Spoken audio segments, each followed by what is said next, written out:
Hey everyone, Meteorologist Tuttle with you. It is about 6:30 here on a Sunday evening.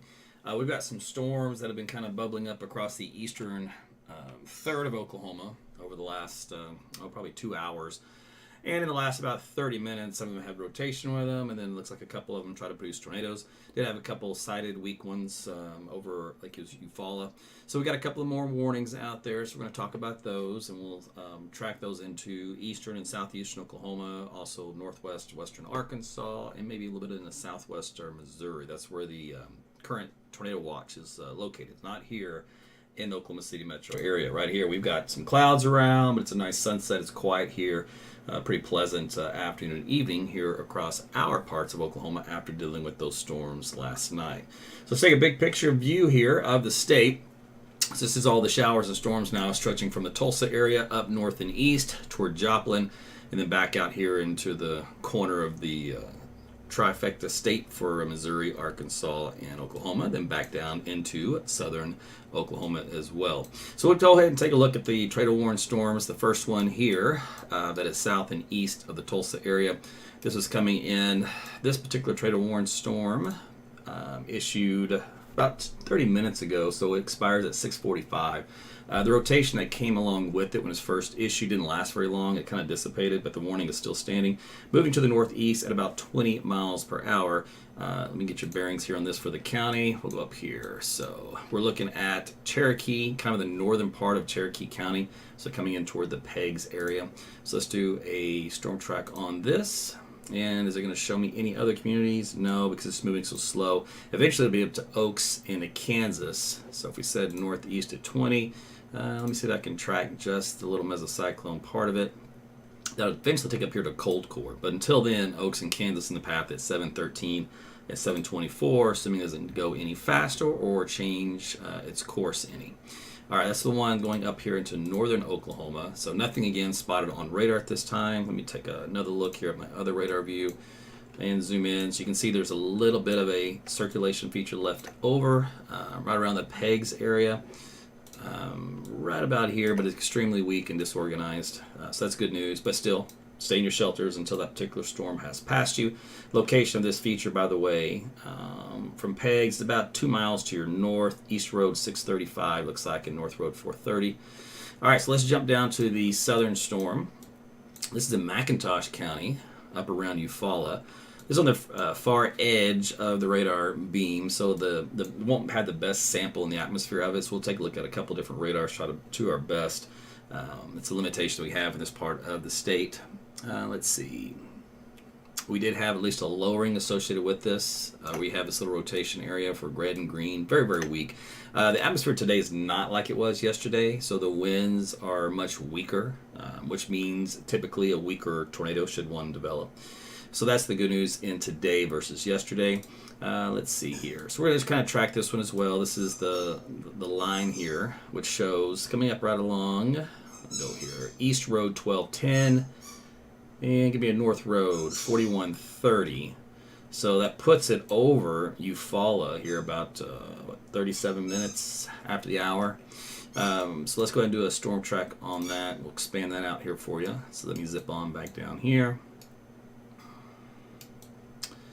All right, so this track here, again, Eufaula here about 641.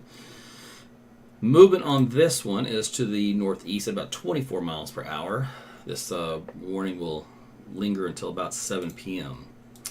So earlier, there was a warning, or at least there was a sighting first and then a warning. The storm chaser down here was able to see a brief tornado touchdown for the storm that had worked into this area prior. And then it kind of moved up north on 69 around Lake Eufaula area. There was another secondary sighting, very weak. It lifted, I think it was more of a funnel, and then that was it. And that storm has since long gone and moved away and dissipated. Then there were some other couple little transient weak circulations up here around Wagner. Those, I don't think they did anything. I didn't see any reports. You may have heard something different, but we'll see. Let's see. There's a storm spotter on that particular storm in Eufaula. So we'll take a look at that one. Looks like it may have a funnel with it about halfway to the ground. Like I said, I don't have the best radar coverage out here, so unfortunately we have to really depend on storm tracker and fire department sightings, kind of a deal, just to get confirmation. Probability of a tornado on this environment, they haven't been very high. These little algorithms aren't working so well today. For example, it says 2%.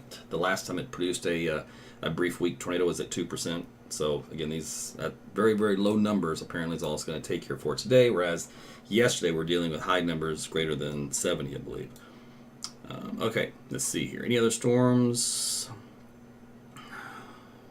Nothing yet has anything of concern there. Let's see, that one's okay. I'll switch back to the northern radar and we'll take a look at this one up here again for Wagner, east of you guys, near Pegs. That's still weak and shifting off to the north. So the other thing that kind of happened, we had a kind of messy situation up here with the storms. So there's a lot of merging going on, and I think that was part of the reason why we got a couple of little brief spin-ups because of storms kind of enveloping another storm. They called it nudging. At least that's the word the meteorological community is using, nudging, just a gentle nudge to produce a tornado.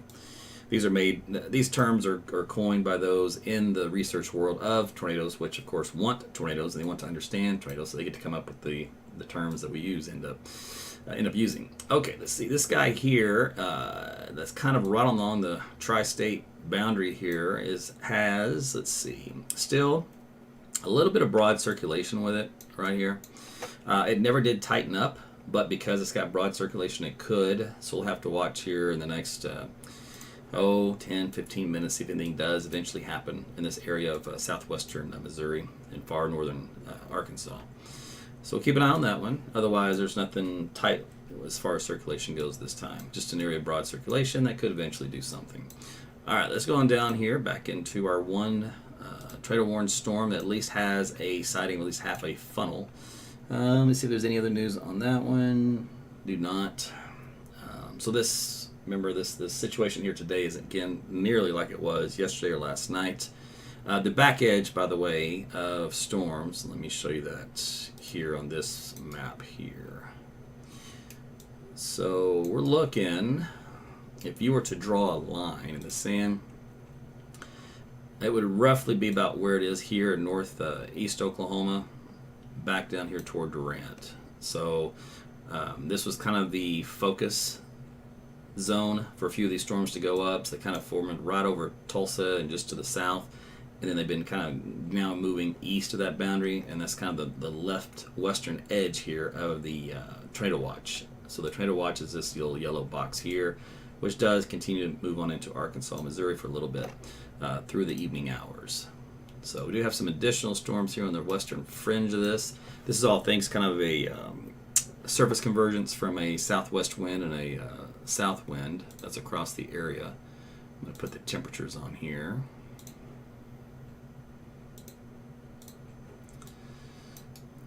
All right, so the temperatures out in this region really aren't even that hot. They're kind of in the 60s because of all the scattered clouds and showers and thunderstorms around. The atmosphere is a little different when it comes to the cap. It's not nearly as strong today because everything kind of cooled down from last night's storm system. In the upper levels of the atmosphere as it scooted on by the main driver that kicked out of the Colorado area. So that cools the atmosphere down in general terms. So that means you can have colder temperatures at the surface to still get these thunderstorms going. You just don't have as much instability to work with typically. So the strength of those storms aren't nearly as high in magnitude. Let's see here. Cluster of storms here in Salisaw. They're very disorganized. I can barely see my wind barbs. They're so light. So let's do this. We're waiting for an update. By the way, Eufaula, be in your shelters. Let me see, what time is it? Yep, it's about to move in here on the west side of town. That was the latest position. So won't be much longer for you. So like any tornado warning, it's always the lowest floor, away from all outside walls and windows. whether it's your home or some other building. So last night we ended up, I know, with at least three, probably have at least three towns that had an EF3 tornado. I know the Weather Service at 3 o'clock had mentioned 2 already, and I haven't had time to check to see if they've updated. I'm sure they have. I can look here in a minute. But some of those other tornadoes were small ones, like EF0s, EF1s, kind of stuff we normally get. All right, so I'm going to go back up here to the one in northeast Oklahoma real quick. Yeah, that circulation's still gone, which is good, and around the Pegs area. Snake Creek. So that's the last region where it had a little bit of broad circulation in the cloud cover. Still does. There's still like little hints, but I mean, there's nothing to be concerned with at this time. And back to your west, I don't see anything that stands out in the line with this big cluster. But if we got some easy little baby spin-ups before, we might get another set or two while we sit here and watch it. Let's see this one up here in southwestern Missouri. Still kind of little broad convergence line there. Where's my other radar? Right there. Flore counties. Okay. All right. Let's go back down to the southern one. Look at a different radar view here. And these storms actually don't even look all that impressive. They're much shorter, not nearly as tall. All right, we got a little convergence down here at this guy. At Neshoba.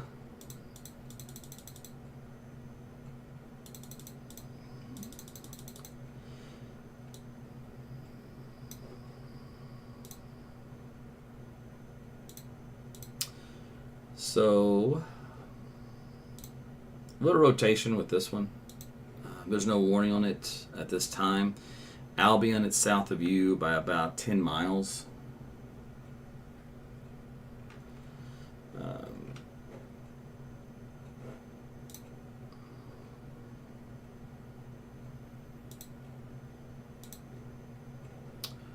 We can see if that kind of tightens up and strengthens, but these other circulations that produced a small tornado or funnel didn't look any stronger than that on the radar view. So it's possible you could have had one of those or still do so. Position of this, you know, there's not a whole lot out here. A lot of trees, a lot of hills. I can zoom in here and take the radar off. So there you go. See what I mean? Just winding roads in between.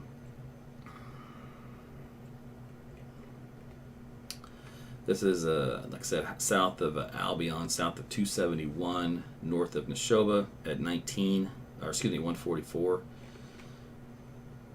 And that'll put it northwest of Hanobia and southwest of Whitesboro.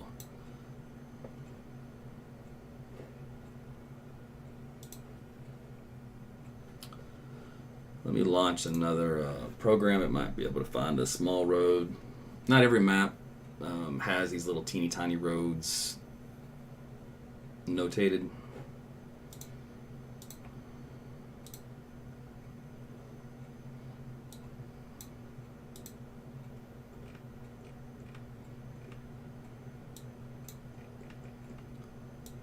All right, let me see if any of these roads come up.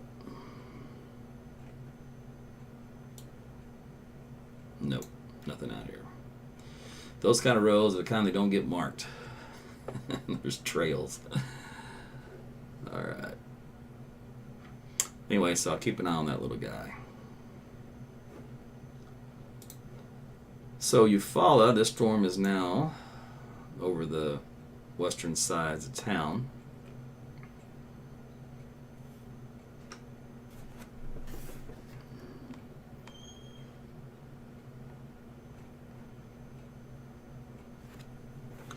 Don't have any other new updates, so that storm chaser or spotter, whoever it was, reporting to the National Weather Service hasn't added anything to his report.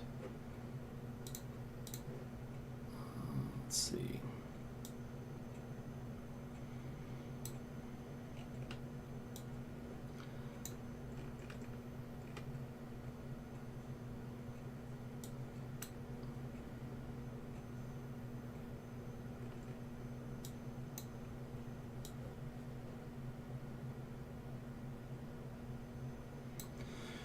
So there was the prediction for a few tornadoes today in the area where they do have the warning. Not many, just a couple. I say a couple, few, small number, not like yesterday's number. There were, this morning when I got up, there were 16 that they had already confirmed, and they were going to go out and do damage surveys today, and so I'm sure that number will go up. Those initial numbers are based off of the warnings and what they had for observations at the time. And then they go out and they find out there was additional touchdowns and or about the ratings.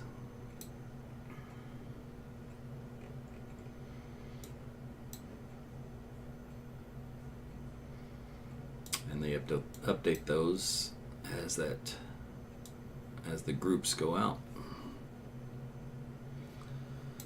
All right, the one up here, everything's still behaving.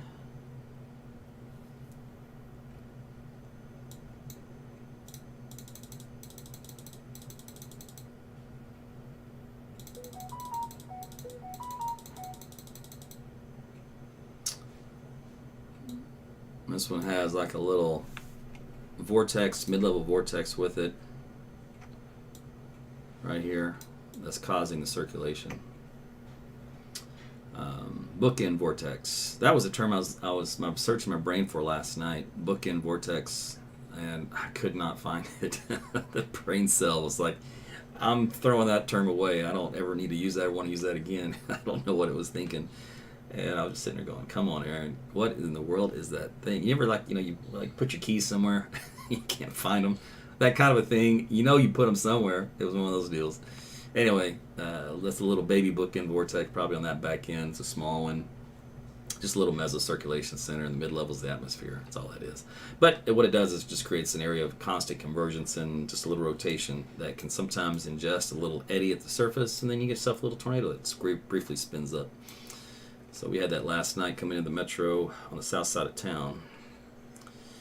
So you have to watch them. All right, let's see. This one cluster here so far again is behaving, but there's little pockets of convergence within that mess. Let's see. That original warning, by the way, had expired for the Pegs area. So just severe thunderstorm warnings up there at this time. But we shall keep an eye on it. This guy down here in Eufaula, that still continues to get a little weaker.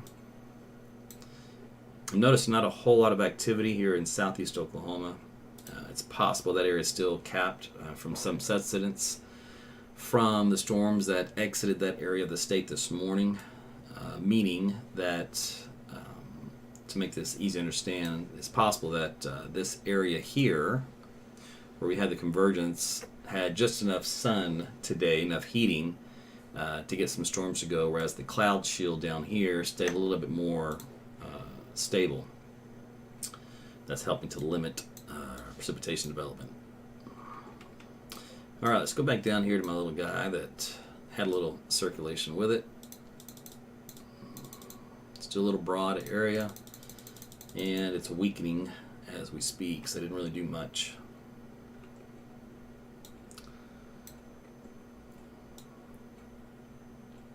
So in all of these severe thunderstorms, we're probably going to have generic wording, which is basically 60 mile per hour winds, and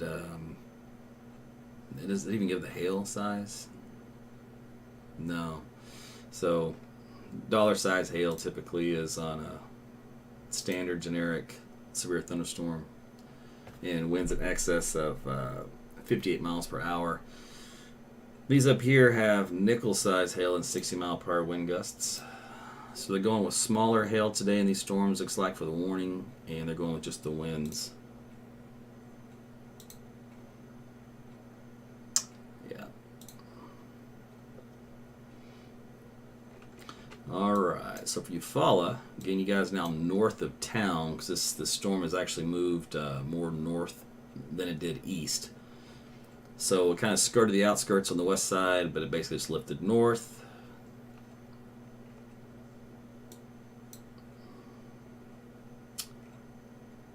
The track that they have for it, though, is going over Lake Eufaula right now, coming out the other side. So there still might be some eyes on it.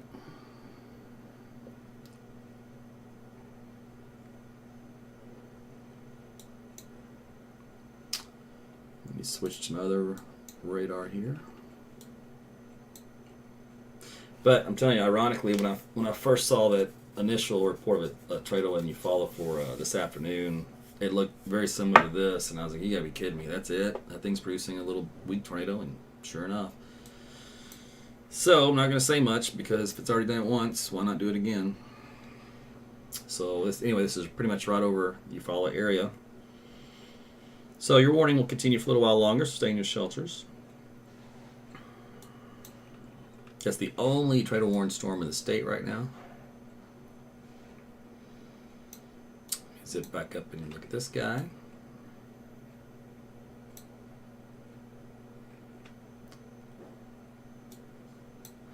Yeah, these storms are staying very, very well behaved.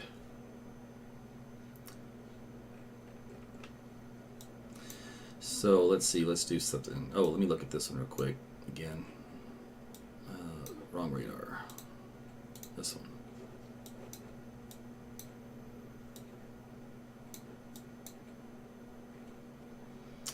Alright, so that area of circulation has broadened back out again. It's gotten a little stronger as far as the wind fields within the storm, but it is over a wide distance. And we have, let's see, it's anticyclonic.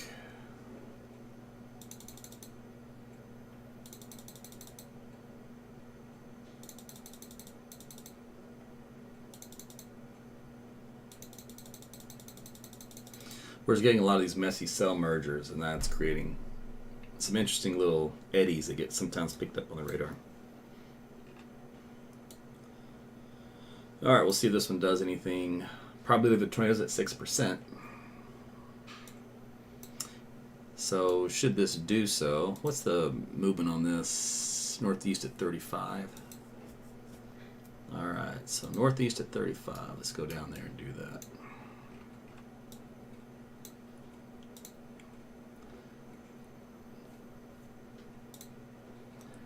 May not, maybe beyond your time there, northeast at 35. It just gets it. So it means Heavener will be, the storm will be arriving in your area about around 7:40. So it's a long ways to go. If it holds together though, that's where it's about the time. Same thing for Worcester.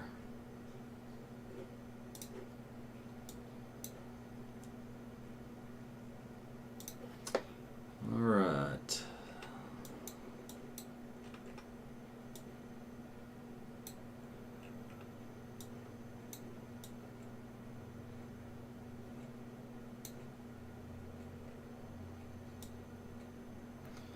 So this cluster here is a lot of little inflow looking bands.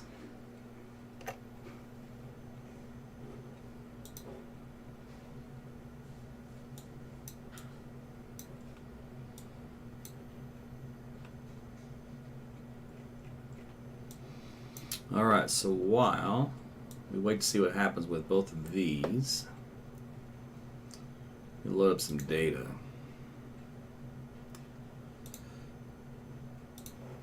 All right, so in our Mesonet surface map,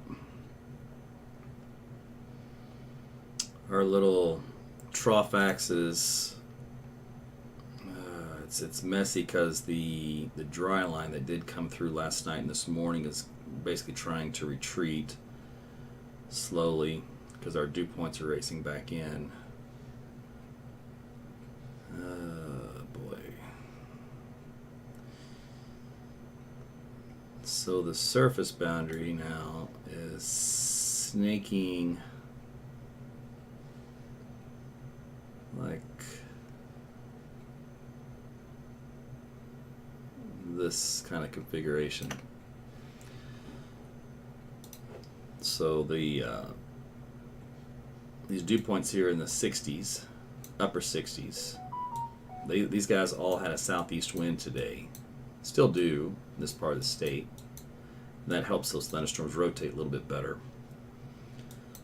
But what it does is retreats the dry air out here.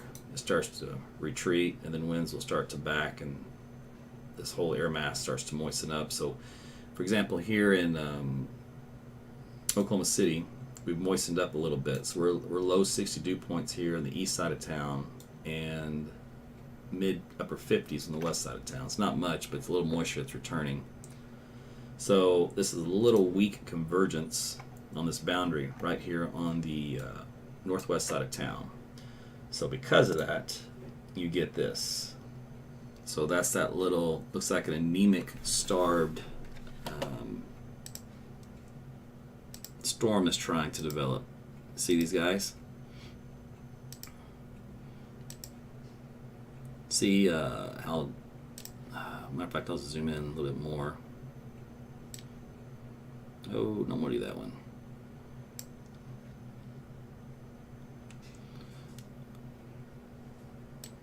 A little too much. So on the left edge here, it's pretty hard. We call it hard. In other words, it has a nice crisp edge to it. And here on the back end, it's very, very soft and very wispy. Now, in theory, it could produce a little bit of light precipitation under it. Matter of fact, I believe it is. Come think of it. Let's take a look.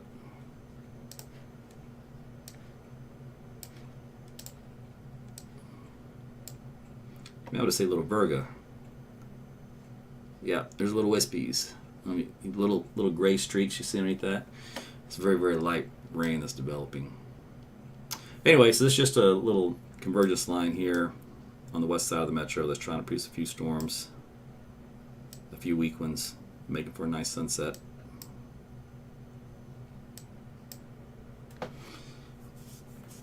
I hardly ever get to use my weather camera, so I was like, all right, there's a chance. Okay.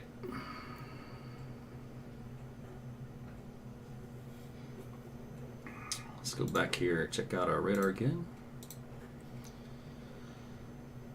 Okay, so our far southeast Oklahoma storm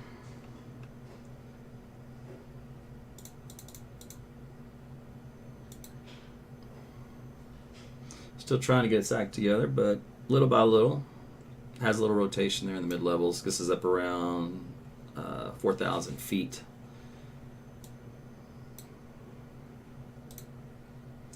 And go up here to north of there, northern Oklahoma again. Locust Grove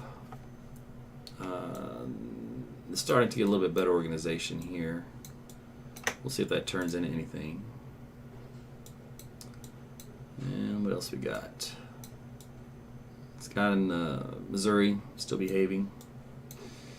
Okay. What's happening up here? All right. So, what happened to our McAllister storm?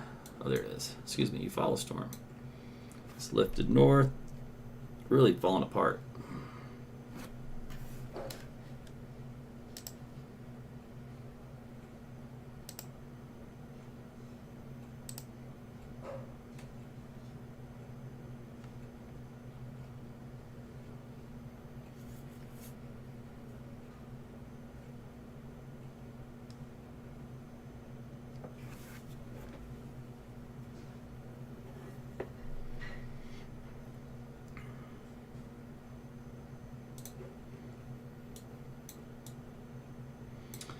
Looks like MCD was issued for this cluster we're talking about.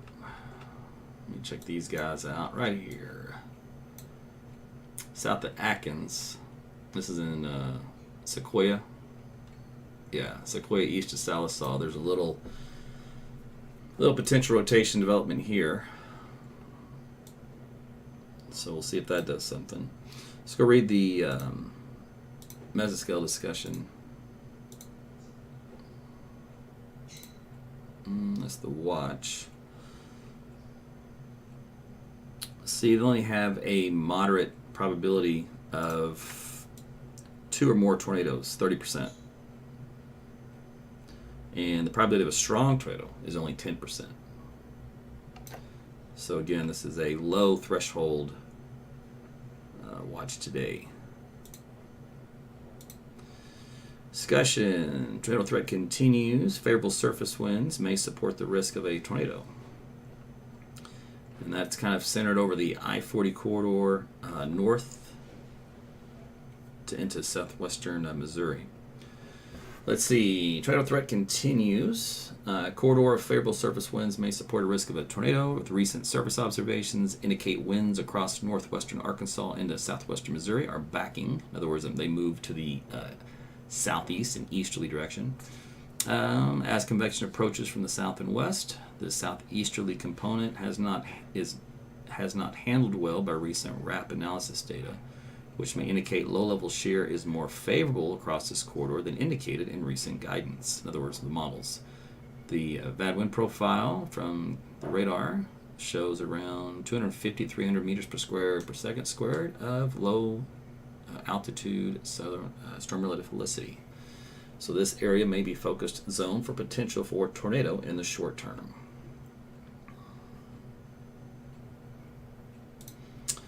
All right, so that's basically where you see this blue circle. That's what they're talking about. And if you look here, I should have some winds somewhere on this map. Where do my winds go?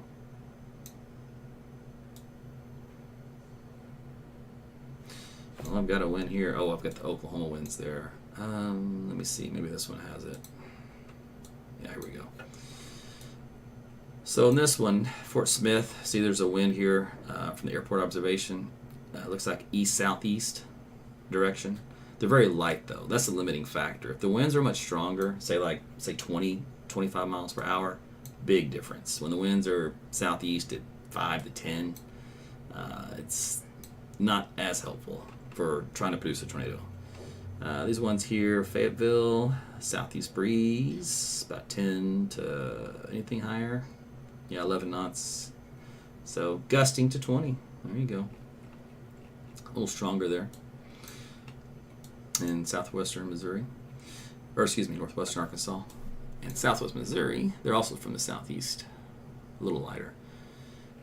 All right, so we'll watch this little batch here. Ooh, new little storm southwest of Tulsa. Go take a look at that.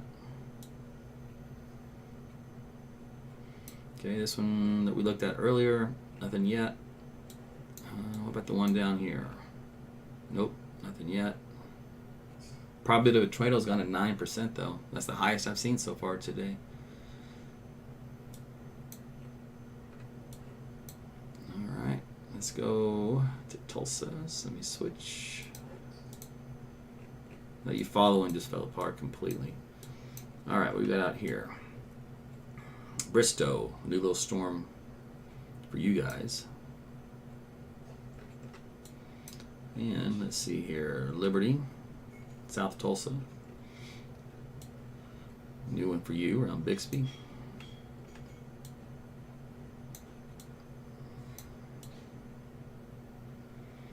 And that's it. These guys, let me see. Anything?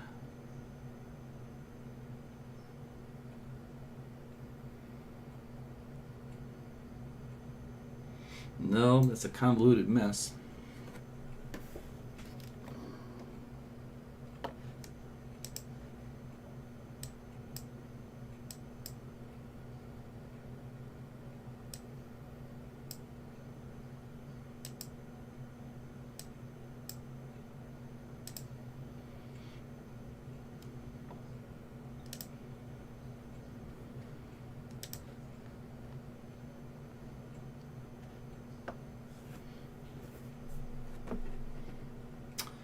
All right, so we don't have any tornado warnings at all right now.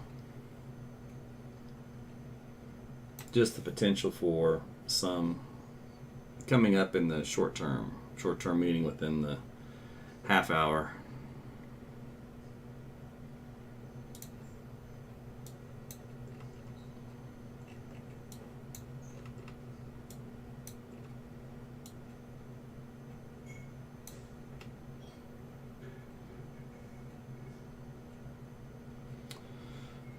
All right, so let's look at a little bit of data.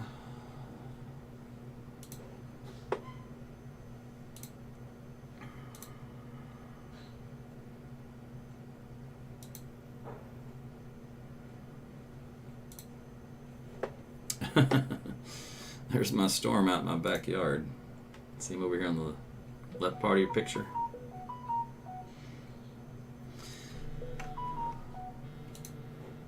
I even had lightning with it. How about that? Anyway, so this little guy right here, that's the one that formed here on the west side of the metro. On that little boundary. It's pretty impressive. There's that new one forming up here on the turnpike just outside of Tulsa. And looks like we do have some new stuff, at least signals of new stuff down here in North Texas coming in. This is the infrared satellite. So what happened was, okay, so you see this kind of thicker cloud cover right here.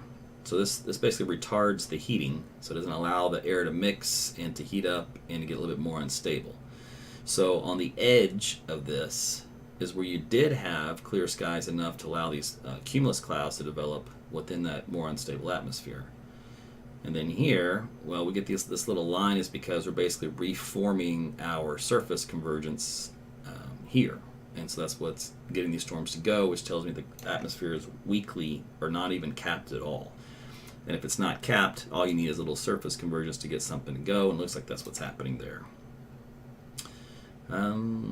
So that means the storms here had a little bit better instability to work with versus the ones down here. That said, we still had that one right here with looks like an overshooting top that I had on radar that had a little broad couplet with it. So that was able to still manage to do something, whereas nothing else has gone yet in that area. And if I do a regional sector, oh, I hate when it does that. Let's do this. It's too much on the map. Take that off. And what else? Oh, let's do this. It's a little better. All right, so on the water vapor channel, our upper level low is way up here. But on the back side, you kind of have a little trough axis on the back side. And there seems to be a little bit of the jet that wraps around right here on the back end. That's kicking in, and that's what's creating this enhancement here and this enhancement here, and obviously the storms here. So just a little extra lift in the atmosphere coming from the mid-levels to work with what we got here at the surface, which is a little bitty convergence line. Let's see, let's take a look at the photographs for Twin Lakes.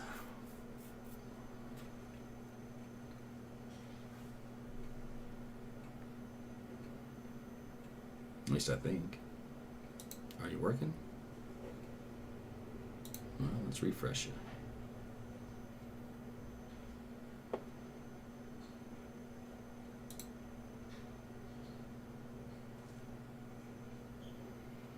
All right.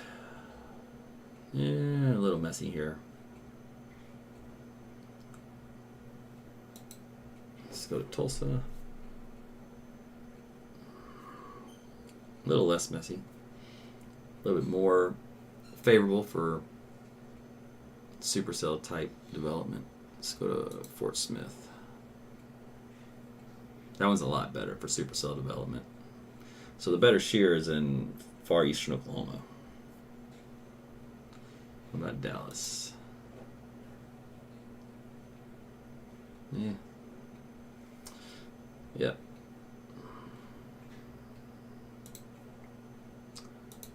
And then we can go to our little meso-analysis to see the condition of if a tornado were to form, the probability of one being an EF 0 or EF 1 is about 37% here in southeast Oklahoma, 21% around Fort Smith, 15 elsewhere.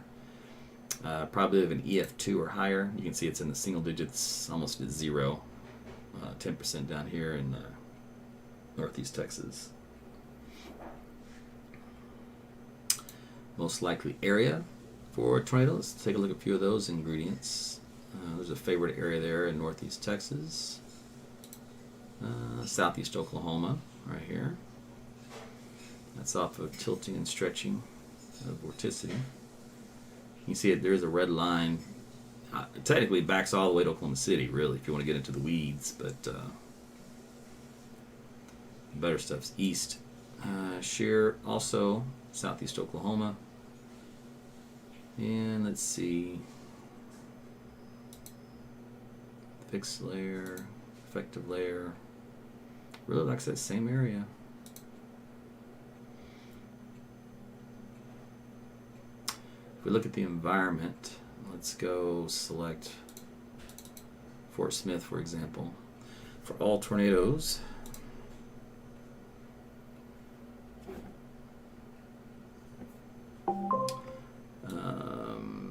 significant tornado parameters barely in the box. Same thing for supercell. Cape is okay, shear is okay, effective helicities on a whisker outlier. So in other words, ingredients in the atmosphere are not that conducive for classic events that have produced tornadoes. So kind of on the weekend in Fort Smith. Let's go to this one spot in southeast Oklahoma. Okay, so that box is checked. So is that one. So is that one. That one. That one. Actually, that's better than. It's actually better than what it needs to be. So current environment seems to favor southeastern Oklahoma better. I'll come over here to like east central, and again, not as conducive. So that means here in the metro, for example, with our little pop-up storm, almost none of the boxes qualify. Just one, barely two. So, given the similar environment with past events. Okay, let me see, anything else? We do short term.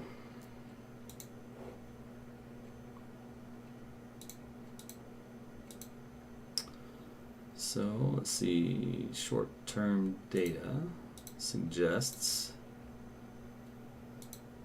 that one in central Oklahoma, it actually likes that one. It wants it to keep going. Alright, otherwise it's the only one out here all by itself. Otherwise we got the guys up here in this cluster moving into Arkansas pretty quickly here over the next couple hours.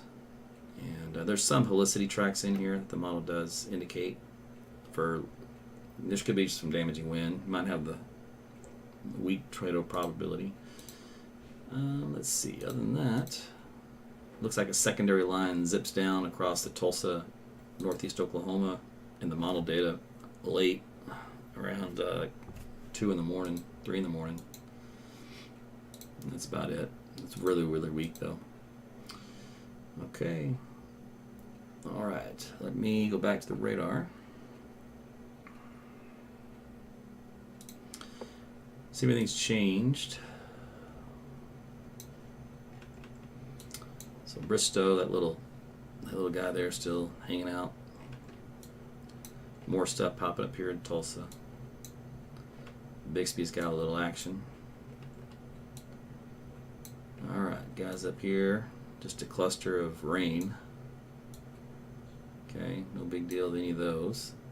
So now let's go to Missouri. This guy's still behaving.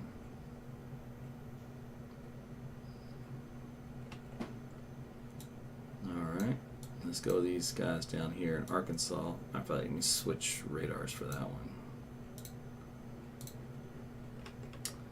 Okay, this guy ever do anything? Let's back this up.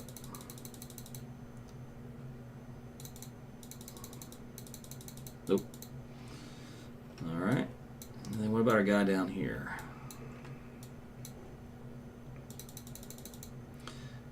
So his wind continues to increase in speed, and the broad circulation is still there.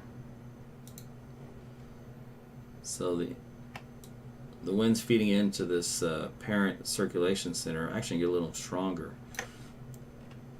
And let's see, I don't know, I think he might actually have a little small tornado or small funnel that's probably rain wrapped, can't see it. Nothing, there's obviously no reports, there's nobody down there that's going to see it, and it's like I said, it's in a bad spot for radar coverage. But in Whitesboro, just to let you know, there is rotation within that. The location was East 1620 and North Road 4550. That's about 3 miles west of town.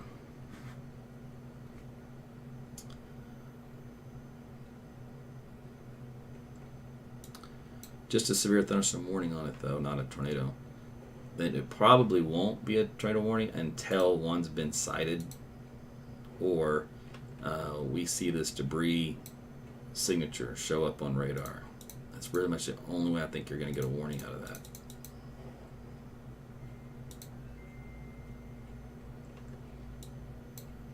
Anyway, that's having up toward Heavener here soon, and Worcester, another 20-30 minutes.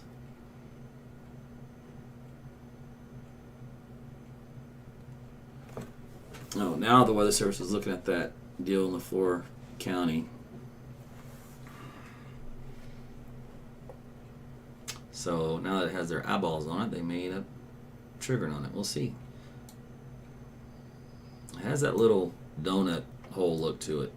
And usually on reflectivity, that's a weakness in the gradient to indicate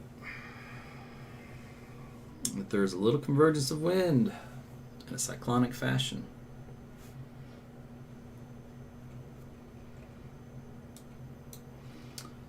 All right, let's see.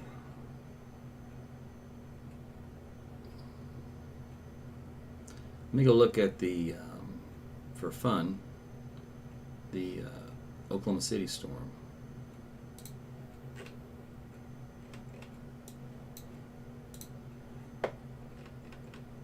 It's got a little lightning with it.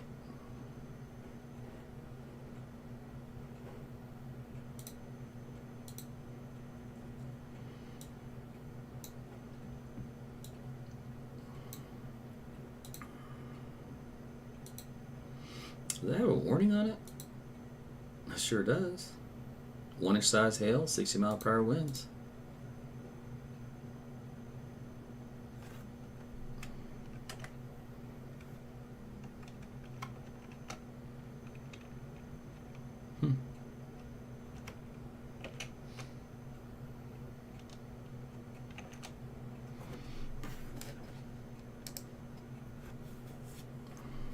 We can look at that one. It's really pretty.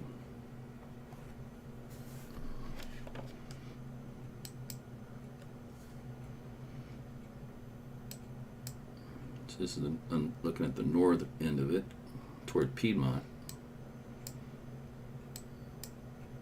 And that's the southwest end of it, toward Union City.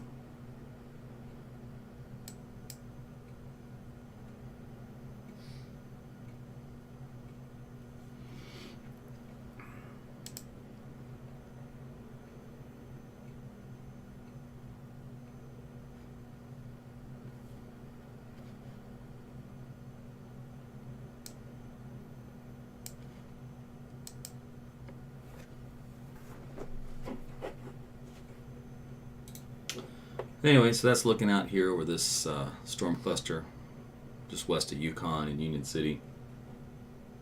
It does have, this one in Union City does have a little mid-level mesocyclone with it.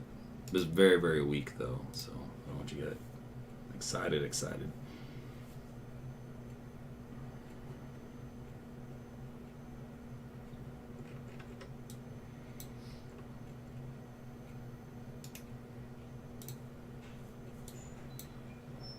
So actually both of these have a little circulation center with them.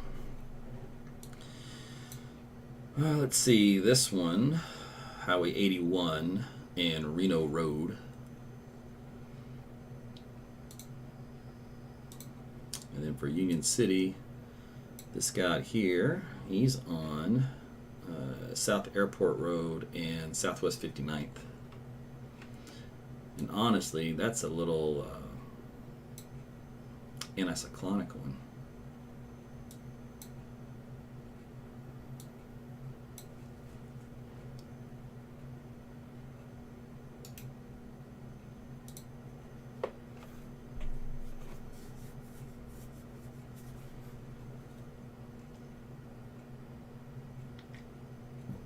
They're not moving very much. Basically sitting still. All right, let me do two things. Check the wind profile here. So the difference in today, this is a bad wind profile from the radar site. All right, so we have a south wind that goes to a southwest, west, and then west. In other words, this right here is what was missing last night. All right, so the directional shear. I mean, this directional shear is almost completely west, and this directional shear at the 1,000 foot level is due south. All right, so we'll combine these two, and you get your angle, right? Do your little geometry. So the angle of these two vectors is, man, about 80 degrees of turning, especially when you look at the surface wind, which, where's my wind barbs? Yeah, here's one. Surface wind here is southeast. So especially when you factor in the surface wind being out of the southeast at 7,000 foot out of the southwest, or actually west-southwest, you got 9 degrees of turning. That is a heck of a lot of staircase directional wind shear. The limiting factor is how weak that wind shear was. Very weak. If those winds, like I said, add another 10, 15 miles per hour in those, probably have some tornadoes right here. That's the difference wind shear can make. Let's go pull up the terminal Doppler radar and see what it shows. Shows that fine line real well that they're developing on. And oh, clicked the wrong one. Oh, I did click the wrong one. Wait, which one am I going to? This one. Yeah, okay.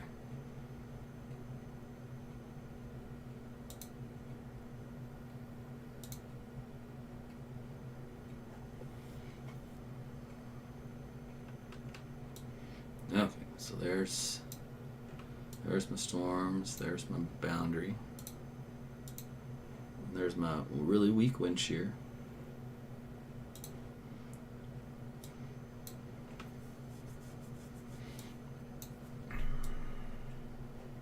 So the difference between these two radars, this one here is over the south side of the metro, and it serves the airport for the FAA. So it's a higher resolution radar. So in other words, it sees smaller things much better. So tinier, smaller tornadoes, it picks up better. The difference is it's a shorter range. It doesn't go out so far. You have to trade off. So I like to use it a lot just to find, because remember, we try to spot things and narrow them down to city streets, right? So we're trying to track things down to a neighborhood level.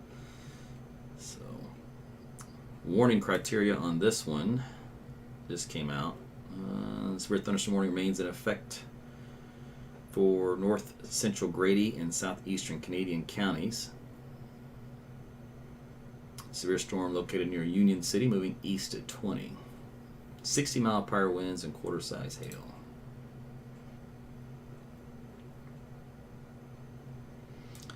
So that's this southern storm that they warned on, not the northern one here. Although they look very identical as far as just structure. And believe it or not, the model data actually picked up on this yesterday or day before, or both days maybe. I lose track now. That we would have a few storms pop up here. So they actually did a good job.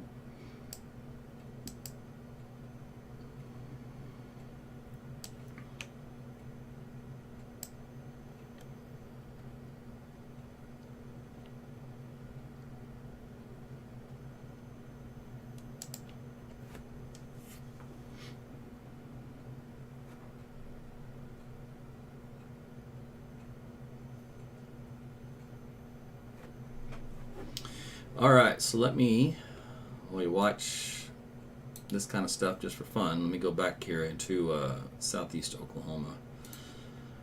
So the one that I think has the best shot at producing a tornado in the short term is this one over Whitesboro. Still has a 4,000 foot convergence of a mesocyclone, which is now detected at 3,500 foot because it's getting a little closer to the radar. Nice strong inflow around 48 miles per hour. So it's pretty healthy. Probability of a tornado is at 12%, which is way higher than what it was when we started. It's just slow going.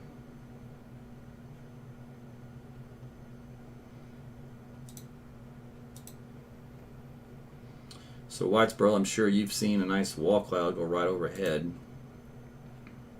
I'm sure you've got some emergency management people that could report that into the Weather Service. Let them know what's going on. Okay, so we'll just see if that one continues to intensify or if it just lingers. Got some new development though to its southwest. Put this into motion.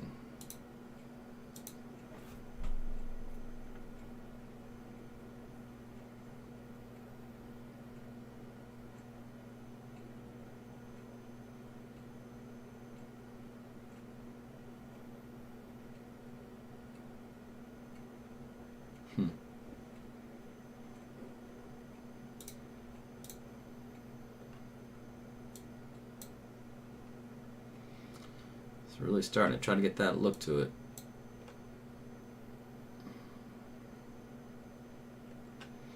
Alright, we zip up here, Fort Smith area.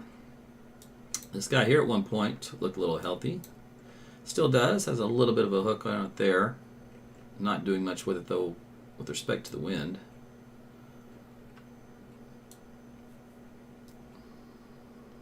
It's probably got the best chance in that area of trying to do something later.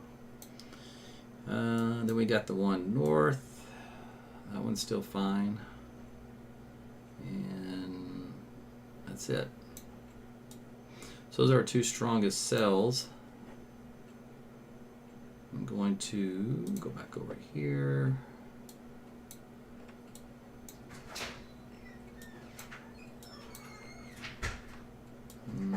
All these are fine. These are all fine. This one fell apart. The one out here in Bristow. Oh, there's regular old rain. Let's see. Is this a new report? 2242? No. Alright. Okay. So we basically have two areas to watch. One is around Fort Smith. The other one down here in the Flore County. And then in our own backyard.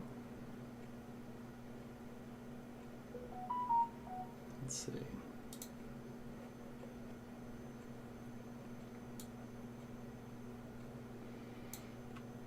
And those are just some regular thunderstorms.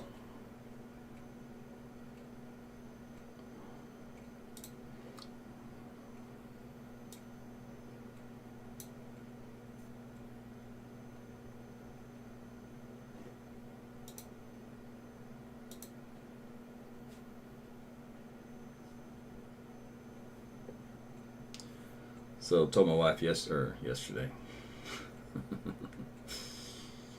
Told her like 2 hours ago, I'm exhausted. In fact, I'm thinking that it's yesterday right now. It doesn't mean I'm exhausted. Because I'll tell you a little inside baseball on this. I'll sit here for a minute. When you watch, remember, I did TV for 12 years.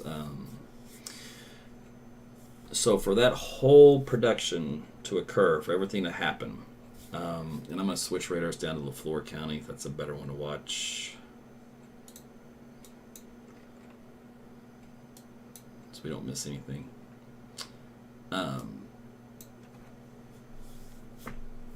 You have a full team, and each person that team's in charge of something. So you'll have like a producer. So the producer will be gathering input and then preparing that input for on air. And then notifying the director, whoever, hey, we're going to be doing this, we're going to be doing that. And the talent, hey, talent, we're going to be doing this. We're going to toss to that. We're going to go to this live view. We're going to talk to this storm chaser, okay? Then you have the director. The director goes, okay, I'm going to punch all this different stuff up. I'm going to keep track of everything. All right. You have the person handling the storm chasers, trackers, communicating with them out in the field where they're at, getting their location, making sure their feed is all set up. Okay. And then you have the meteorologist, who there's two. One's running the computer equipment and the maps and kind of driving, dictating where the meteorologist stands on the wall, the weather wall, the green wall, where they're going to be talking about, where they're going to be pointing with their fingers, right? So, then of course you have people answering the phones. See, that's 5, 6, 7 people, all involved to watch what you're seeing TV from the newscast when they're covering severe storms, all right, and their tornado coverage.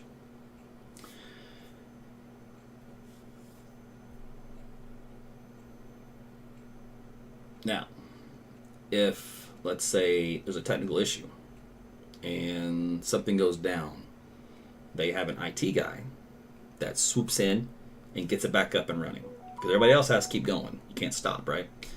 And they can do whatever they got to do to fix it and get the show going. All right, so I got a good 7 people now with their hands in putting all that together. Now, me, I'm one guy. I do all 7 of those all at once. And so my head is just like, right? So now you know I'm exhausted. It is a multitasking machine. And by the time I am done, I am spent. So as you can tell, my coverage during the afternoon to the evening to the overnight, I'm just like lower and lower and lower because I'm running on fumes. And I have completely used up all ATP, all fuel, anything I've eaten, whatever little that was. So a lot of it's adrenaline, and then you just have to think. You're constantly processing because besides all of that, I am constantly analyzing radar data, going through my knowledge, and then projecting what I think is going to happen versus what is happening, analyze that, and then communicate all that to you at the same time. So do all that and then talk at the same time. And that is quite a feat. I can't believe I can actually do it.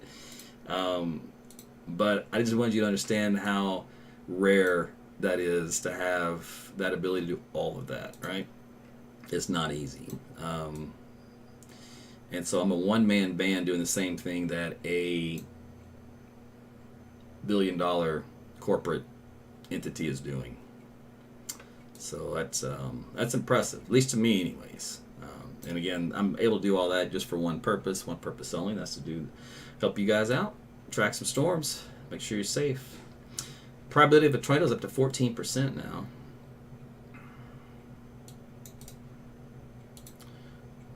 Let's see.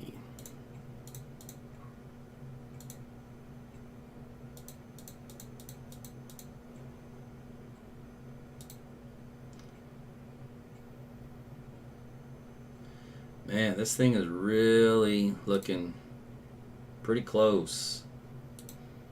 Like I said, the fact that we haven't had a report of a tornado is pretty interesting because these other ones did with much less effort and appearance to them.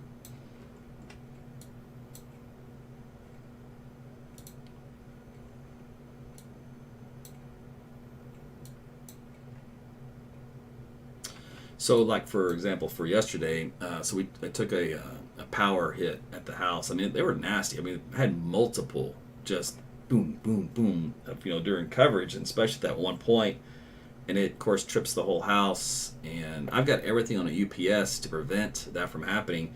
And I guess one of my UPSs, I need to throw it away because it somehow snuck in there and just killed me.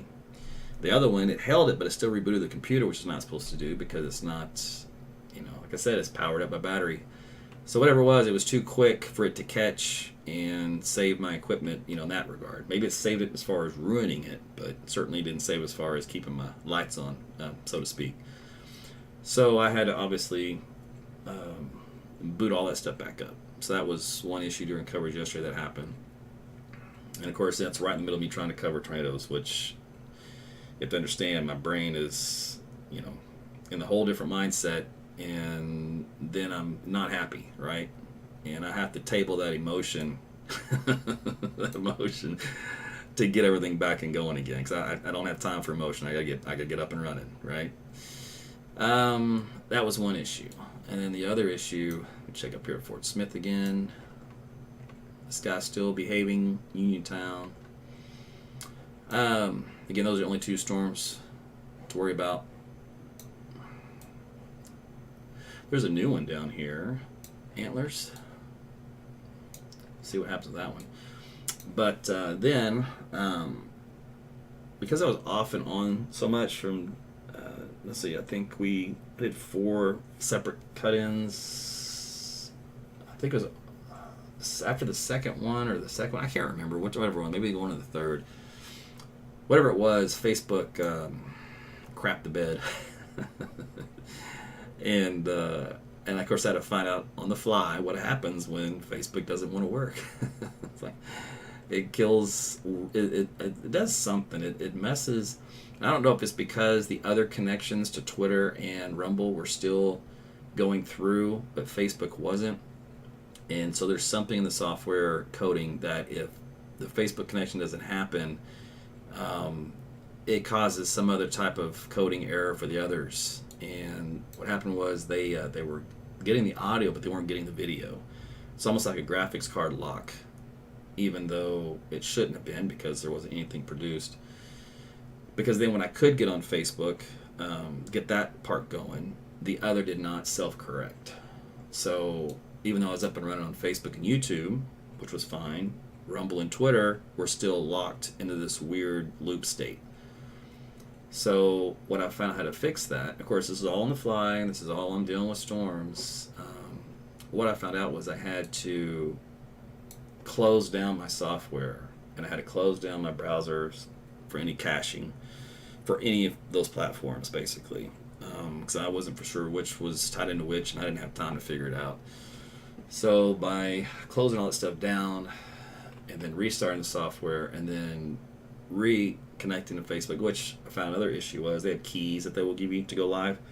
There's a permanent key and a temporary key. Well, I was using the permanent key and it didn't like it all of a sudden. It just decided, no soup for you. So when I switched to the temporary key, it's like, I got me a temporary fix, and it worked. So that was how I got past the Facebook API issue. And then that did not give me any more problems for the others, and I was able to get back up and running just in the nick of time, right before those tornadoes started coming in the metro. I mean, barely. So you were talking about the internal panic and sweat when those storms are ramping up, and all of a sudden then you go down the water. Oof, that is not pretty. So anyway, so that was some of the technical issues I had yesterday that you didn't know about behind the scenes. That was kind of messing things up. So, and trust me, there's internal pressure, at least for me, to get up and running again as fast as possible. But I don't have an IT guy here just to go, oh, don't worry, I got this. Go take a break. Go take a smoke break. I'll get you back on the air. I am the IT guy. All right, these are having a little weird appendages looks to them still. It's very linear organized, so it's nothing yet, but still it's favorable. 16% probability of a tornado here, and this is around the Cedarville and Natural Dam area of northwestern Arkansas. So if you're watching it, you probably see little lowerings in a couple of these different places, a little shelf cloud. You might see what looks like maybe a little bit of a wall cloud down here on the south end. But it's not doing anything that's going to produce a tornado yet. Let me look upstairs. Yeah. It may not at all, but that right now has got the best probability, at least in that area. And this is in the zone that the Storm Prediction Center had highlighted. The one I've been favoring down here for this storm, it had the best look to me for a while. And the mesoanalysis indicated that this was a favorable area for tornadogenesis. Let's see, we're at 3,000 feet elevation, so we're a little lower, and we still have nice little circulation couplet. It's just really weak is all. That's the difference. The speed is weak, but the where it needs to be is there. Probability of a tornado is now 21%.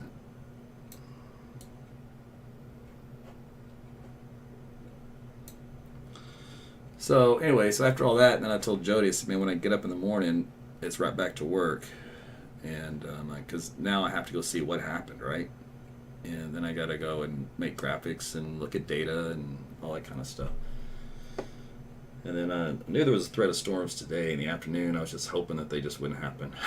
I was hoping that the storms from overnight would just stabilize it too much and they wouldn't do anything too significant. And then when I saw those little weak tornadoes, I was like, oh, you're kidding me. Here we go again. I got to deal with this. It's like, on we go. That's what I do. Let's see here. All right. Let me go zip on over to Oklahoma City here back again for a minute. See if I'm missing anything out here. Got two cells.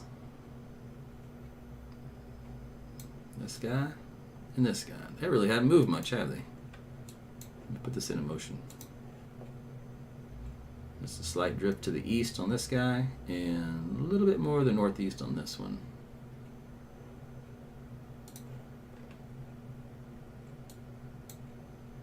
Yeah, it looks like almost like it has a little hail core with it. There's no warnings on this anymore, it looks like. Oh wait, how old is this? Oh, okay, that's not bad. Let's just take a look. It is 35,000 feet, and there's your hail core. Actually, that's pretty decent. That's a little golf ball size hail type hail core.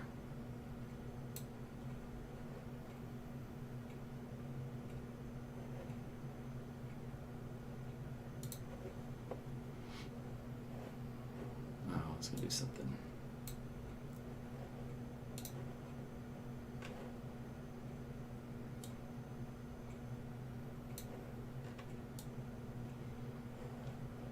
I was going for any rotation at all, even the weakest.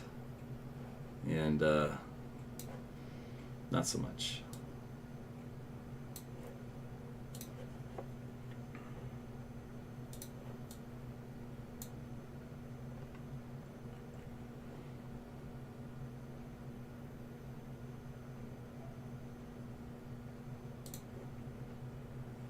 Sure does have a lot of lightning with it though. Both of them.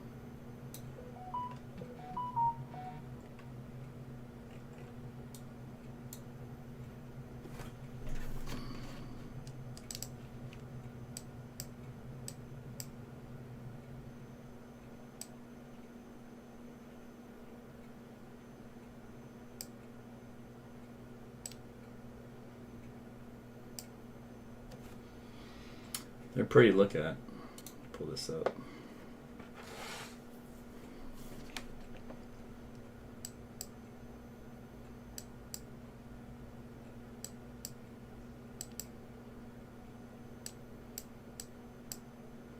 There's your base on that one.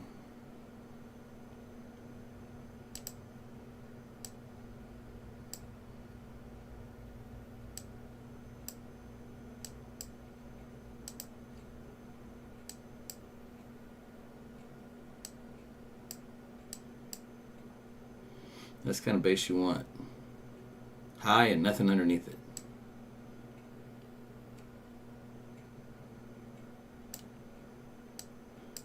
I don't want nothing dropping out of that thing today.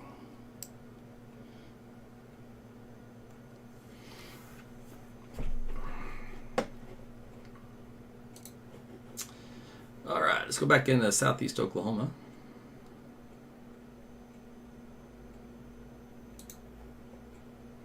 See if our storm down here has changed any.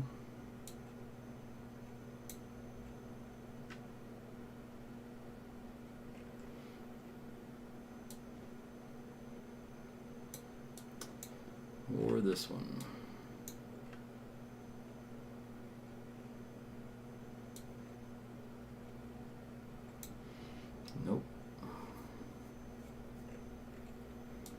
What time is it? Almost 8 o'clock. Anything else?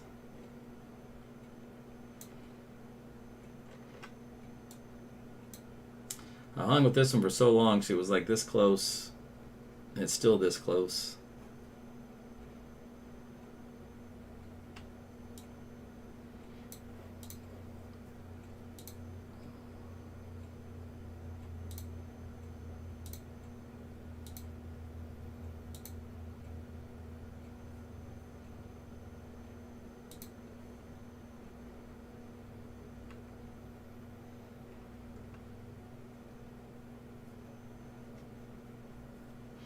But I'm just giving you guys some love down here in the Flore and Pushmataha, McCurtain County. Because I always hear from you guys that nobody ever talks about you.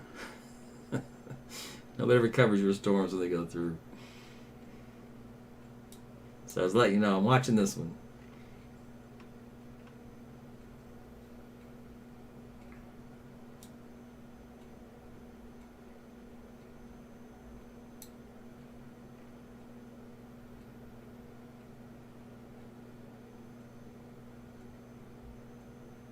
It is this close. I mean, that's for being, let's see, where are we at?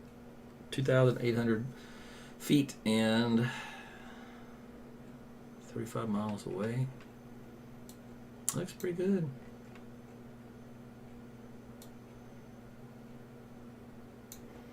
I'm going to take a look upstairs.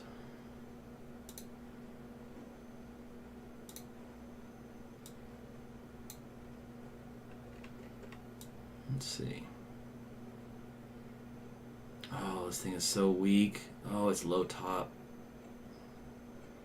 Storms here are better looking than that. Oh, that must be the subsidence. So these storms here are about 40,000 feet. And the core is very low, 20,000 feet at most. So it's got a very weak updraft strength, which indicates the lower reflectivity value, which means it can't get really big hail. Let's see what else it's got.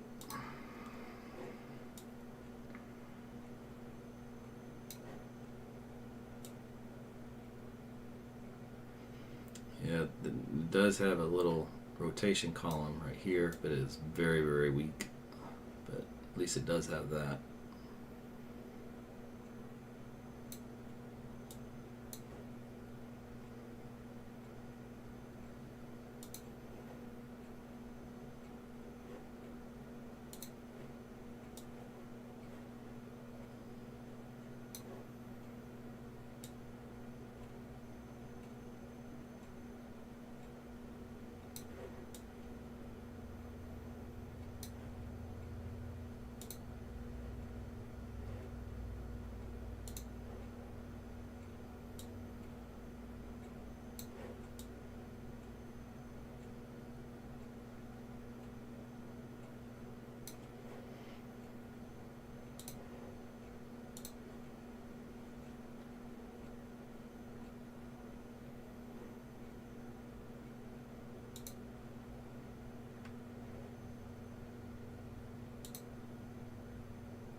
Let's do this.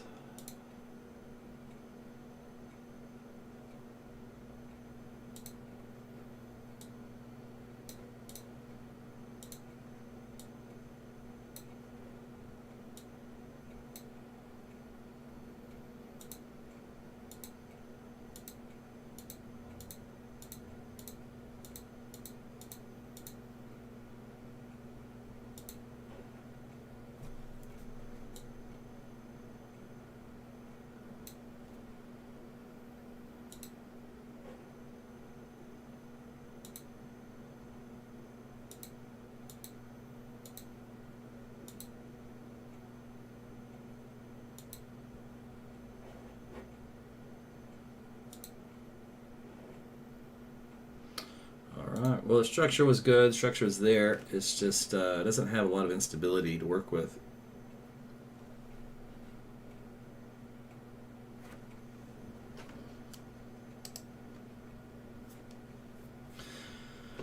So it's still struggling here in Oklahoma.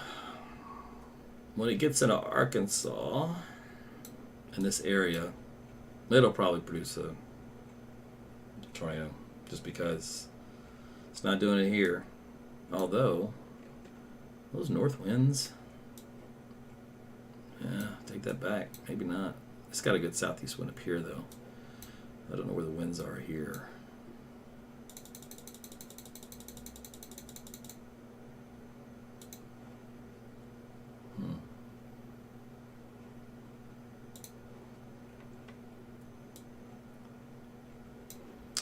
These guys aren't doing anything still.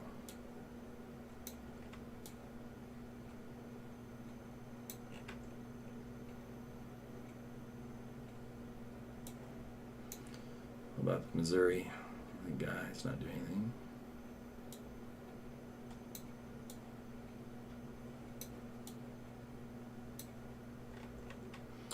All right, this was our one storm that tried to produce a tornado quite a while. Or if it did, it was just rain wrapped and very small, and there was nobody there to see it. If a tree falls in the woods, kind of thing. But it wasn't over any populated areas, so I don't think anybody would have seen it anyways. So that was latest with that. So I'll probably let this one go. I still got to work on my blog. It's already 8 o'clock. So anyway, that was our coverage of what thankfully wasn't of course, a repeat of yesterday, which wasn't never going to be, but the tornadoes that did happen were very, very brief and small and short, and hopefully didn't do any damage. I didn't hear anything from the Weather Service, so I'm just going to assume that for now until somebody reports something. But that was it for me. Thanks you guys for watching yesterday and today and Tuesday maybe. I don't know. I got to go look at the data. We got till the middle of May, or excuse me, the middle of June before we kind of end things as far as our tornado season goes here in Oklahoma. So we got another month or so. So right in the middle of our peak season. And I just know the minute I sign off, that thing's going to produce a little small tornado. There's nothing I can do about it. So let me do this then. Let me just tell you. Being your shelters in for Heavener. Up to Hartford, because that heavy storm is like this close to producing one, and it doesn't really hurt you anyway to ride it out, practice, get into your shelter until the storm passes. It's a slow mover, so it's going to take a while to get through Heavener anyway. And then Bates, Cawthorne, Hartfield, Mansfield are all next in the path. And that's, if it even holds together, that's going to be after dark, and it should weaken pretty considerably. It's almost 8 o'clock. So it's running out of time, running out of juice. So there you go. All right, well, that's it for me. Again, thanks, guys. We will see you on another broadcast here soon. Hope you enjoy the rest of your Sunday evening and have a great work week ahead. Take care.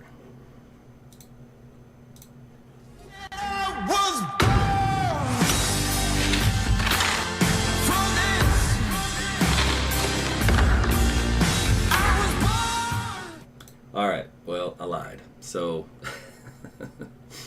I told you this would happen. I signed off and they triggered the warning. I was like, why would y'all do that? Why would you wait till I literally say goodbye? Anyway, so I finally got the tornado warning out of it. It took forever, but there it is. All right, so let me do the official track on it, and then I'll sign off, because I think I've already covered it for the last 30 minutes. Okay. So it's got Hartford at 8:37 if it holds together the whole time. And wording on this tornado warning issued, of course, now expires 8:15, moving northeast at 28. And the wording on this is probably going to be Doppler radar indicated, or at least possible. Tornado warning for southwestern Sebastian County in west central Arkansas and east central of Flore County in southeastern Oklahoma until 8:15. A severe thunderstorm capable of producing a tornado was located 6 miles southwest of Heavener, moving northeast at 30 miles per hour. They got Hodgson in here as well.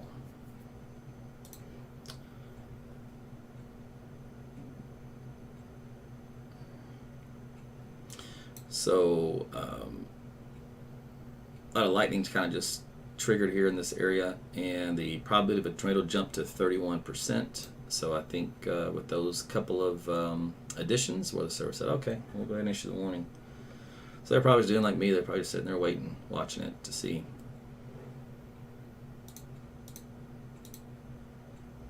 Ironically, it doesn't look a whole lot different than it's looked the last 20 minutes.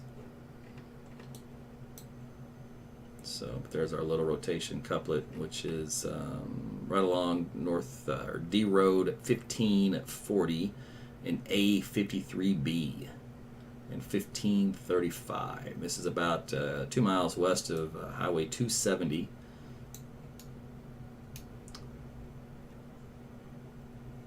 Let's go back over here to this guy. So we're still in Oklahoma for a little while. The Flore County right smack dab in the middle.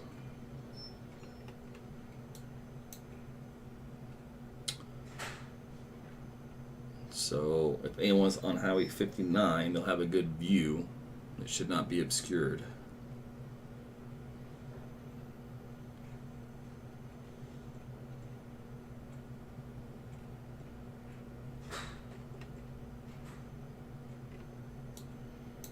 Let me see if I have a debris ball signature yet. There's trees there, so it should be able to trigger. I think I'm hearing rain. Yeah, it is rain in my house.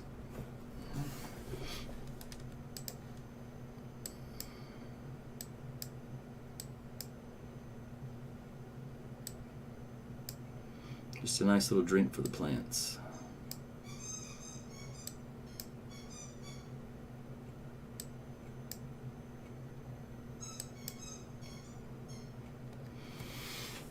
All right. Probability of a tornado is at 42%. I think I said that, or did it change?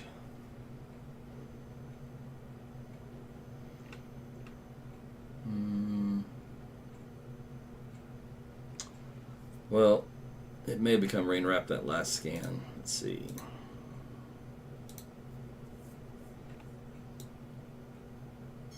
Yeah, I think it may have wrapped back in, and it's now here. It might still be visible though. It just depends.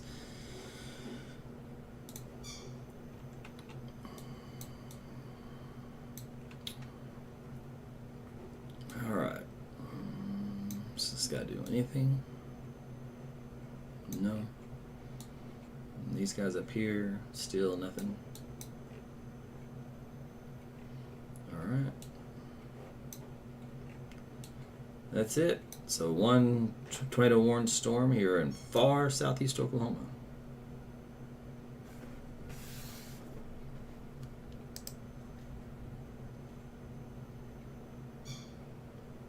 Oh.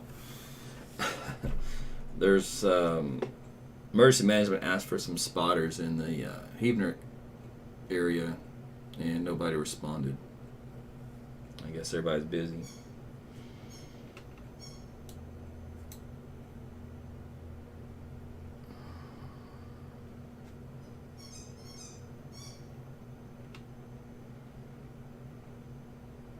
Just want to make sure it doesn't get any stronger.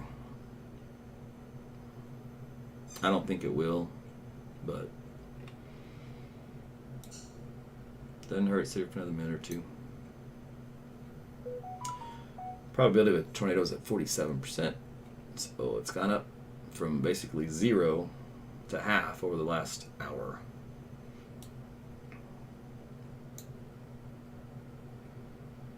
Let's see, debris. I'm at 2,000 feet. So if it's touching down, let's see what it would be over. Let's take a look. Oh yeah, lots of trees here.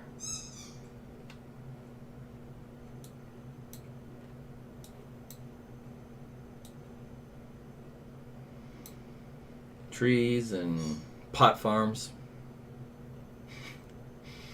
Oh, that might be a pot farm. Could be a chicken farm.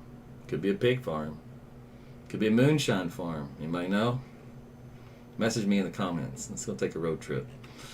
But yeah, I don't know what's out here. that there was an old joke that was kicked around. I don't know if it was true or not, but they call it meth country, where they would, you know, hide out here in the hills and moonshine. It's moonshine country, not meth country. Moonshine.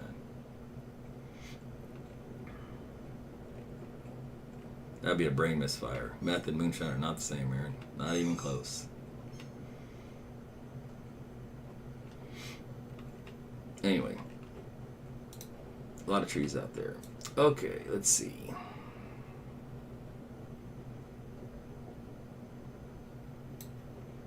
I've got to get more sleep, that's for sure.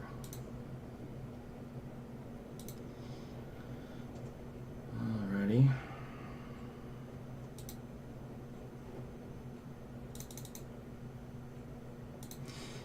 So again, this is our one tornado warned storm out here in far southeast Oklahoma in Flore County. Probability of tornadoes at 62%, so it continues to increase. And it is moving to the northeast. I think it was about, was it 30? Let's go back and take a look. 28 miles per hour. So right now, you need to be in your shelters for the storm. The circulation center is passing to the south of town. So let's see here. Right now, it's over Loving Road. So Loving Road east of 270 by about 2 miles. It will come up on Standpipe Road and what else we got? Well, let's look for a cross street up here. This little road right here. Is that gonna give me a name? Is it? Let's go over here. Maybe this guy will give me a name. Oh, there's other storms up here in central Oklahoma that bubbled up. Okay, let me see here.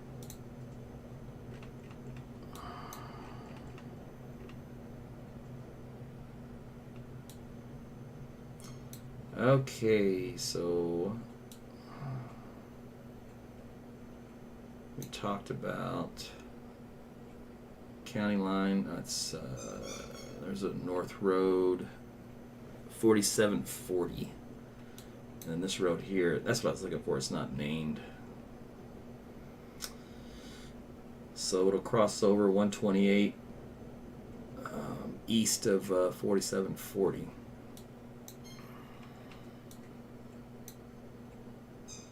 But that puts the tornado, south of Evener.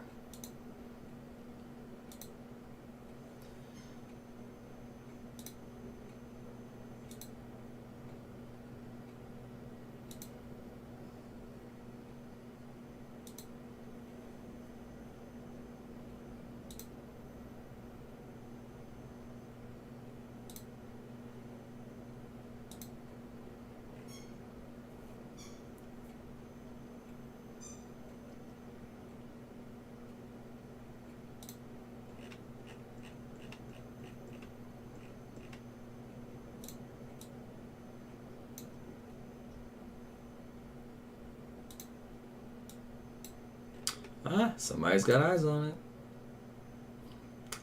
Large rotating wall cloud south of the city, where this is going to be going south of Hodgkin, Oklahoma. Very, very low, very rapid rotation.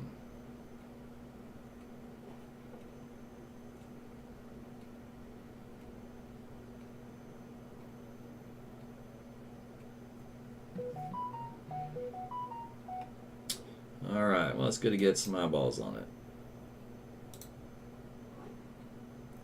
So that's why we haven't had any debris ball signature, because it's still a very low to the ground, rapidly rotating wall cloud from his standpoint.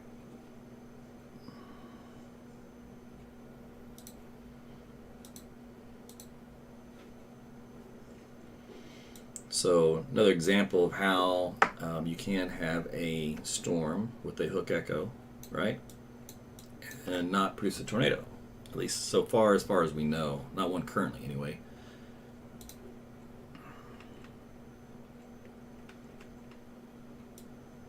But that is the spot where you would look in a thunderstorm.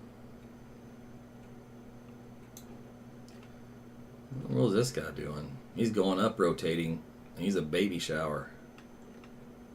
That's ridiculous.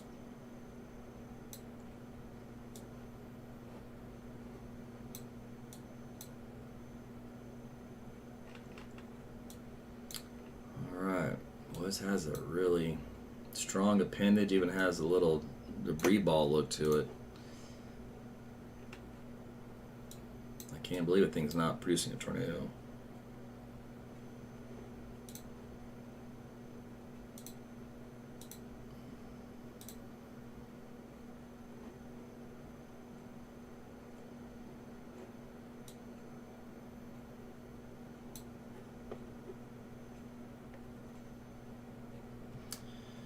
So, live in the path of this storm, be in your shelters, lowest floor, away from all outside walls and windows. If you're in a trailer, you've had plenty of time, of a heads up to get out of Dodge, so to speak. Probability of a tornado is 72%. So, in other words, you got to seek shelter somewhere else other than the trailer. It won't hold up. Let's see. And remember, depends on where you are, but there's not a lot of road networks out here, right? There's a lot of little trails, looks like. Little dirt roads for driveways and stuff and fence lines. That's about it. So you don't have a whole lot of choices out there, looks like, for escaping a supercell producing tornado.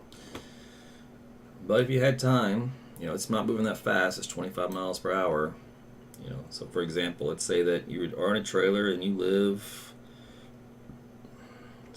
right here, and the tornado's over here, right?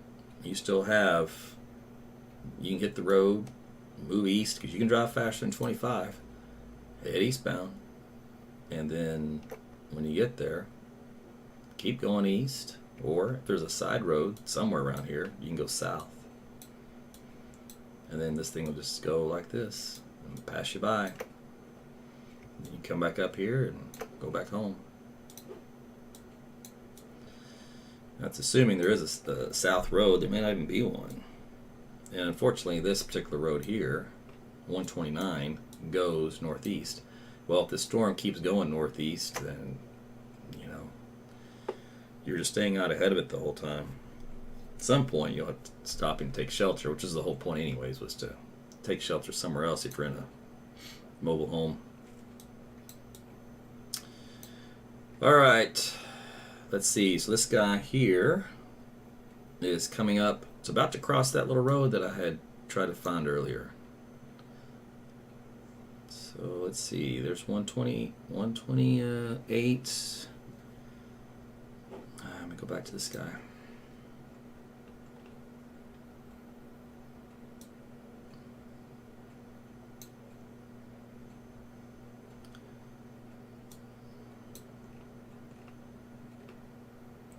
Yeah, that's the one with no name. Yep, because there's 4760 I referenced. Yeah, whatever road that was is unnamed. That's where it's crossing over now. That'll be along County Road 1484 and 187 intersection. And then coming up to 128 after that.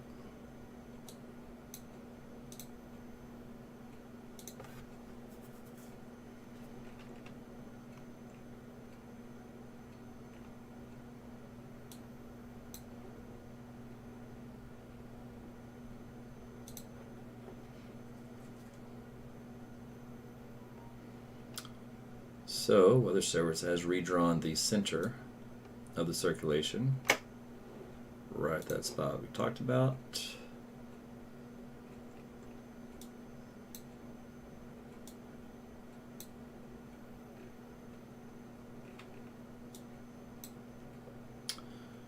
Probability of a tornado is at 79%.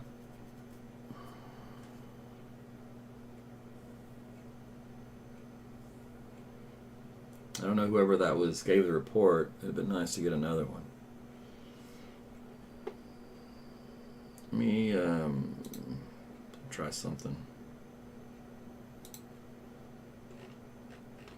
I don't know if we'll get lucky here or not.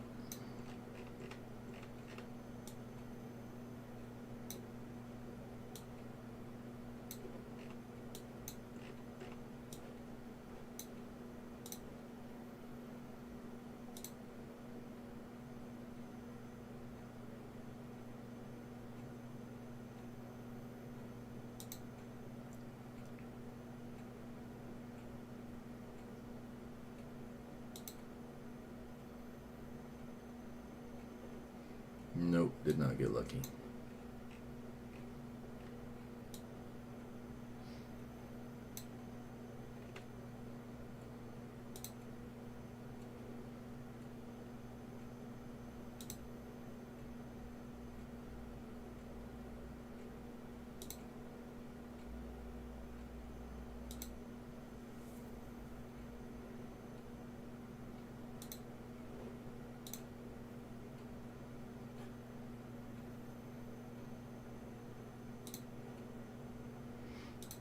Alright, nobody's on the scanners. Everybody's asleep today.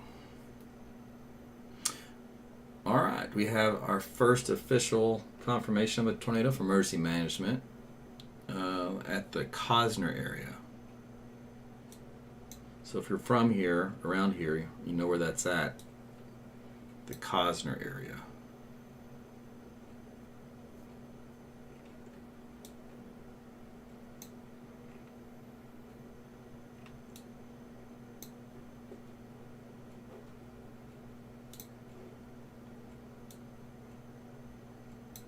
I don't know if this map will have that. Sometimes it has landmarks.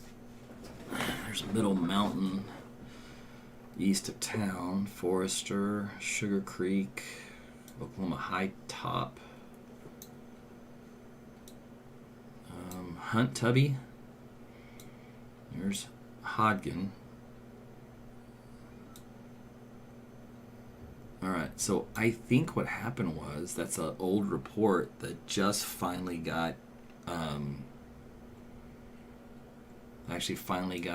relayed.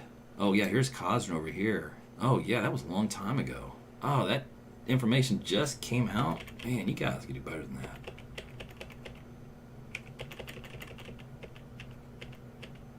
Alright, so that was back when it was over here. When it looked tornadic already.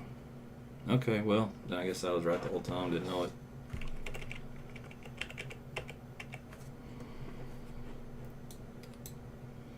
So, it just goes to show you that sightings, eyeballs of the sky are very important in severe weather. Even with, all these tools and I use and I show you, sometimes you still can't beat eyeballs on a storm. But obviously relayed reports accurately and timely are vital important as well. Anyway, so all that kind of does is, so if the radar operator is looking at this going, looks like a tornado to me, and but yet nobody's saying anything, it's kind of like, well, what do you do? Because the indications, they're weak, but every other thing's been weak today too, so you got to figure, well, if those were weak, won't this be weak too? You have to use whatever the environment is giving you, you have to take. Anyway, so this tornado warned storm has had a history of producing tornadoes. Like I said, now it's well east of Huebner, so it won't be in Oklahoma much longer, probably another 20 minutes or so, then right up close to the border. This will pass to the south of Monroe, kind of running along 129 right now. So that's where the location center is. Let's see, new update just came in. It looks a little less organized than before. Let me see, do we ever get a debris ball though?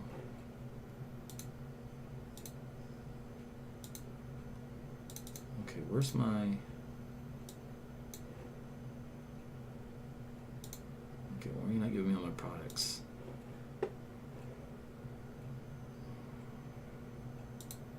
Unless the radar stopped making the products. Oh, what's wrong with the radar?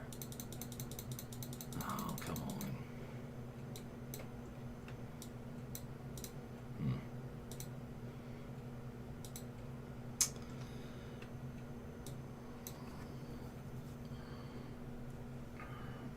So that's a storm chaser video that had a tornado near Highway 128 south of Huebner. All right, so when it crossed over the road over here, there was a confirmed report from oh, here we go, hidden behind this guy. Tornado just had contact with the ground, about 30 seconds, etc., etc. That was at 8:02. And then we've had just another report, somewhere right here, of a storm chaser's video. All right, so we've had confirmation. So now the Weather Service has changed the color of the warning from red to purple. So they change these to purple when they get a confirmed touchdown. So that changes the wording. So let's see, tornado warning for southwestern Sebastian County, western Arkansas, and east central of Flore till 8:45. A confirmed tornado was located 3 miles east of Huebner, moving northeast at 30. We also have Hartford, Midland, Arcola, Howey, Huntington, and Patterson. What's this? Oh, Mustang. He's live. Oh, look at that. Okay, thanks. I'll go pull that up. All right. So, again, stay in your shelters if you live out here in the far eastern area of Flore County. And if you guys are in Arkansas, in Scott County, and Sebastian, the storm is heading in your direction.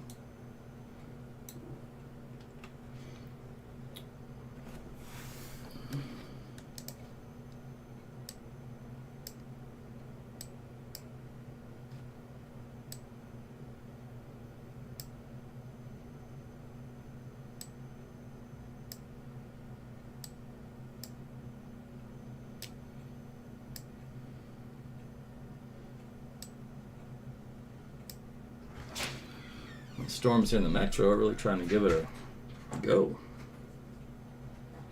Let's go take a look at that real quick.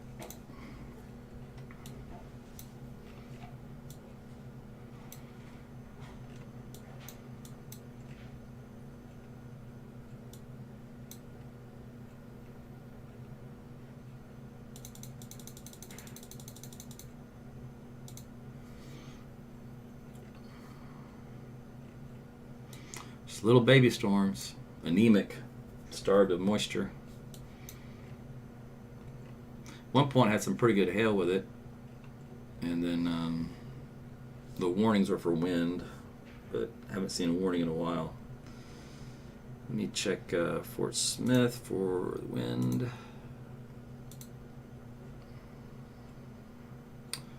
So wind is a little bit stronger here in Fort Smith for these storms to go into.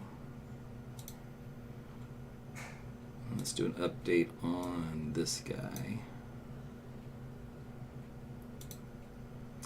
Mansfield at 8:50 and Huntington at 8:51. Now, of course, Hartford will be before then, but as far as the tornadic circulation goes, it'll probably be south of you.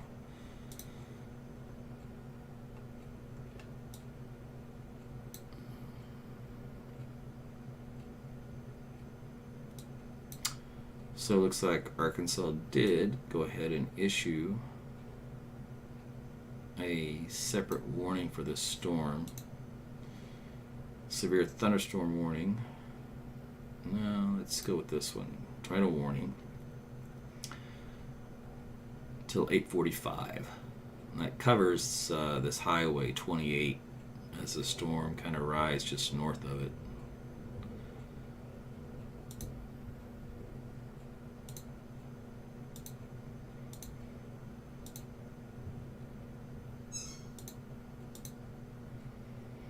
So the hook echo is kind of running just north side of 128.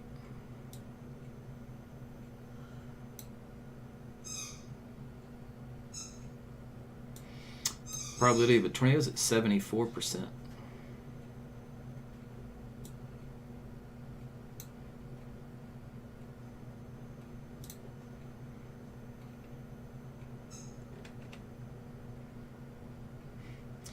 These guys back here are nothing, and they're rotating.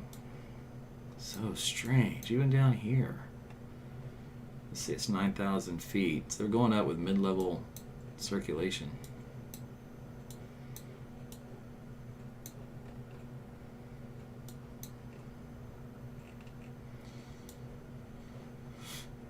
This guy still struggling to do something.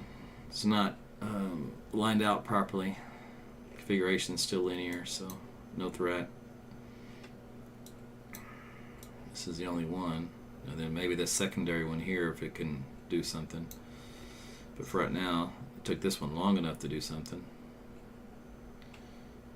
Let's see, I think that wrapped back in. Yeah. Let me see if we got.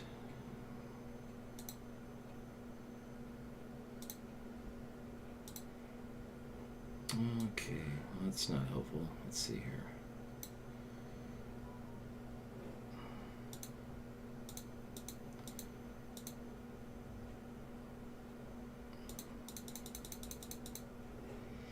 So the products that the Ritter can make, the debris ball product is, they're having some issues creating these additional products. I don't know why.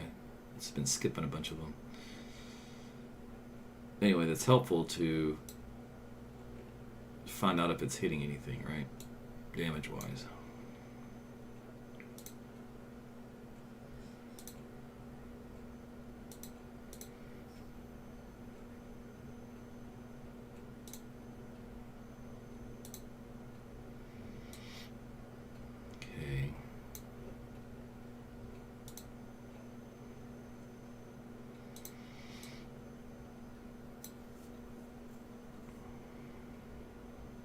It's really lost a lot of its circulation that it had before.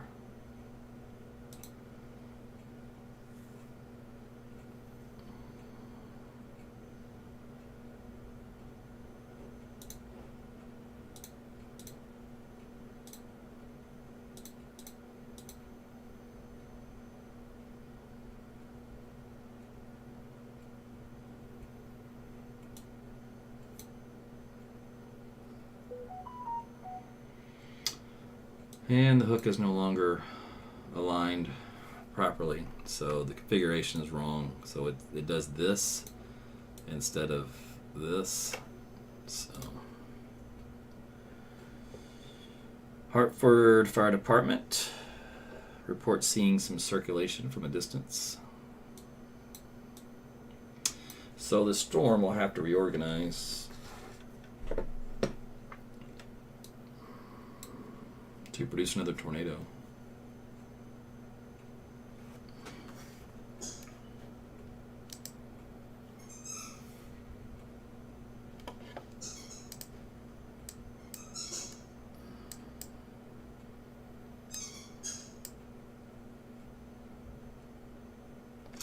This is pretty cool. Okay, so I'm gonna wait for this one for a minute, let it reorganize. So if you're in your shelters here coming in western Arkansas, just southwest of Hartford, the hook fell apart, the tornado fell apart. It's going to have to reorganize, but stay in your shelters. That's the only storm right now to affect anyone of any consequence. All right, so let me go back to Oklahoma City because I want to show you something I thought was kind of interesting. All right, so we've got this storm up here. Okay, this is North Edmond, looking back toward Piedmont. No rotation or anything with it. Okay, let's see, we got the one down here, southwest part of Oklahoma City. Little guy there. All right, so we'll go with this dude here, and let me take a look at that looks like. All right, so that is a look outside with my weather camera, and you can see the rain shaft on the right. So if we were picturing this as to be kind of like a little supercell or something, right? Lightning with that one. There's your rain shaft on the right. On the left is where you have what you call your rain-free base. All right, so that's that clear slot, we call it. So on the clear slot, in the rain-free base, I'm going to zoom in here. Let's see.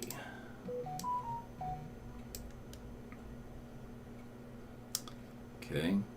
So this is where you'd look for a developing wall cloud, like a lowering.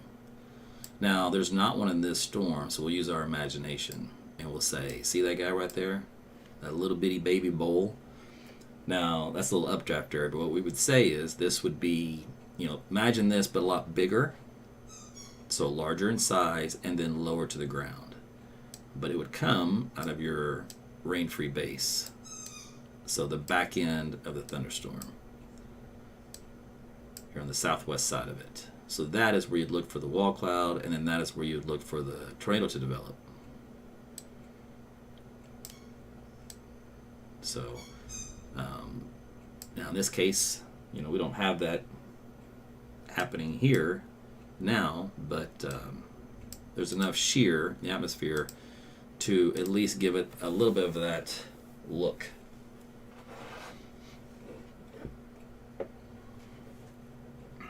And that's a nice rain shaft there to the right. So let's see, where am I?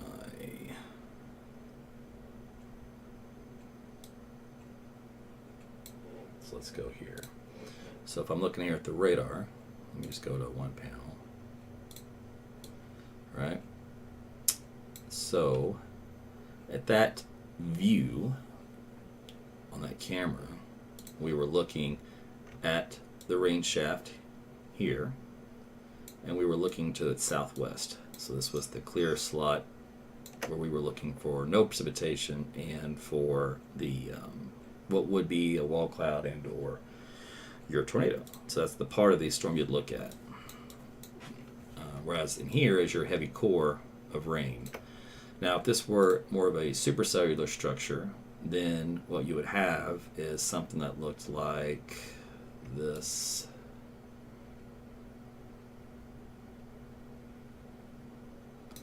Something more like that along those lines, maybe more like this. It still has some kind of resemblance of that because there is a little bit of shear in the atmosphere, but the direction or the speed is so weak it can't do much with it. So I'll go back here and do this. See, we do have the shear. In other words, turning with height.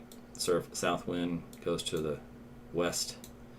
So that's a good 90 degrees of turning, but 10 knots. The only way you could get a tornado in this situation is if you had Cape values up around 7,000 joules per kilogram, and you probably had some type of outflow boundary to kick something off at the surface. And then that thing would then spin up a tornado in that aspect, but not the way it is now.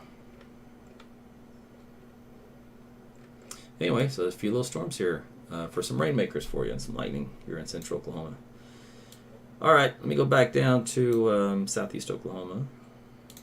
Let's check on our system. It is crossing over into Arkansas, it appears. Let's see, it's the only one. Yep, still. Okay. So the warning for the tornado, this is another learning example, is not in the tornado warning. So in other words, this is the polygon from the Weather Service, the box that highlights the county. And the reason why it's drawn like this is because this is the county line from Scott County and was it Sebastian? I forget. Let me go back and look. Don't want to misspeak. Yeah, Sebastian. So since it's around the county line, it's not in that polygon. So it would be in the one that would need to be issued up here. So let's see here.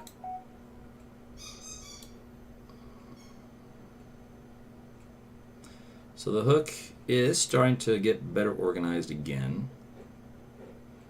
Let's go back a little bit.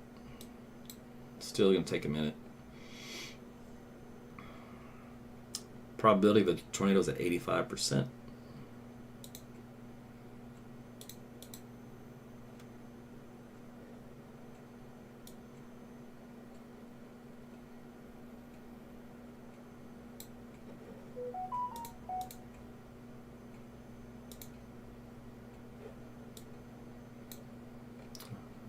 wonder.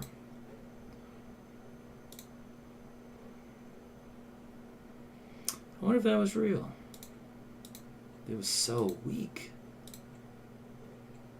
Just trees. So anyway, I wonder if there was a brief, teeny tiny little touchdown right here on this hill of trees. Okay. Mute. Anyways, a bunch of trees right here that it may have briefly touched. Because there is a little blue, and that is in the spot of where it had the weakest rotation.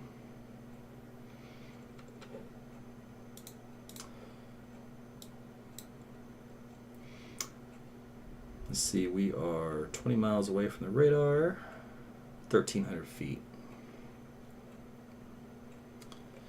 Also, let me see what it looks like now.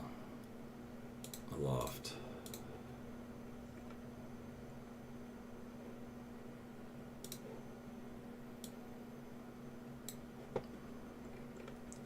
$40,000 feet, so it's maybe a tad taller. Let's see, still has a low height for the core, 20,000 feet, so it's still a low top supercell. Not a whole lot of cape, obviously, to work with. So cape is a limiting factor for the height. So think of it like fuel, right? So kerosene or something if you want. So with cape values that are off the charts, these updrafts can utilize that and just go way up here. So then these little red columns can be up here around 50,000 feet.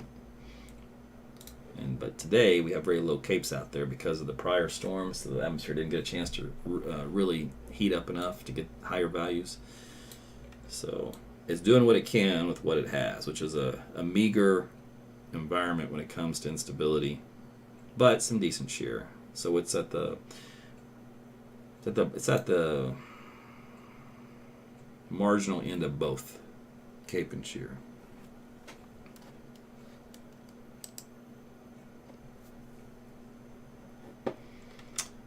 Let's see.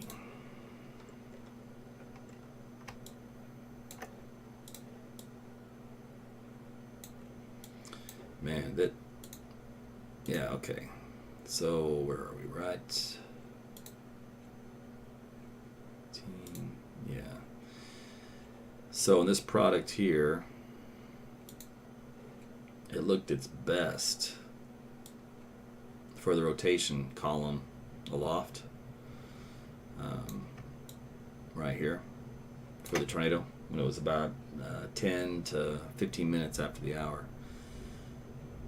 And that's about it. It collapsed.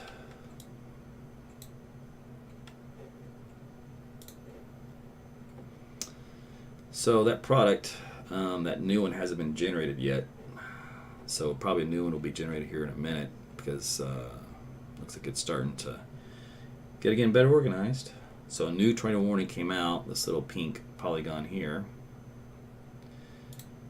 Let's see here. So the latest from this, National Weather Service, 8:30. Okay, that says canceled for the Flore. Okay, we know that. And here we go for Sebastian, confirmed tornado. Located 4 miles south of Hartford, moving northeast at 30. Hartford, Midland, Arcola, Huntington, and Patterson. All right, that's just from the older information from before. I don't think anything new came out spotter-wise. Let's see. This update.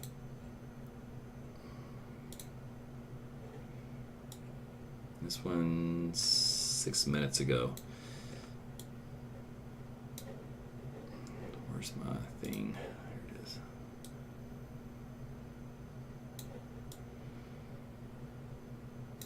Yeah, back then it was still organizing. Alright, so when the next one comes out, maybe look a little better. So this guy here is quickly getting its act together. We'll see if it does anything. All right, so let's go back over here. So Mansfield is in the path of this one. Let me do a path on that track. Moving northeast at 31, and probability of a tornado is 80%.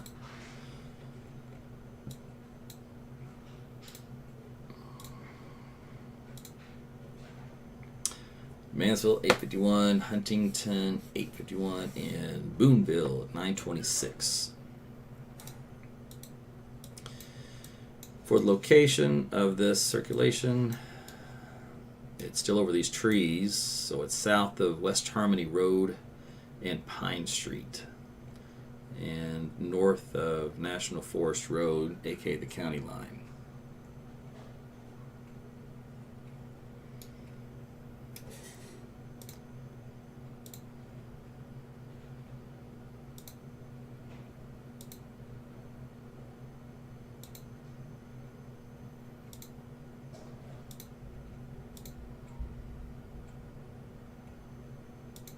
So the circulation is still weak on it.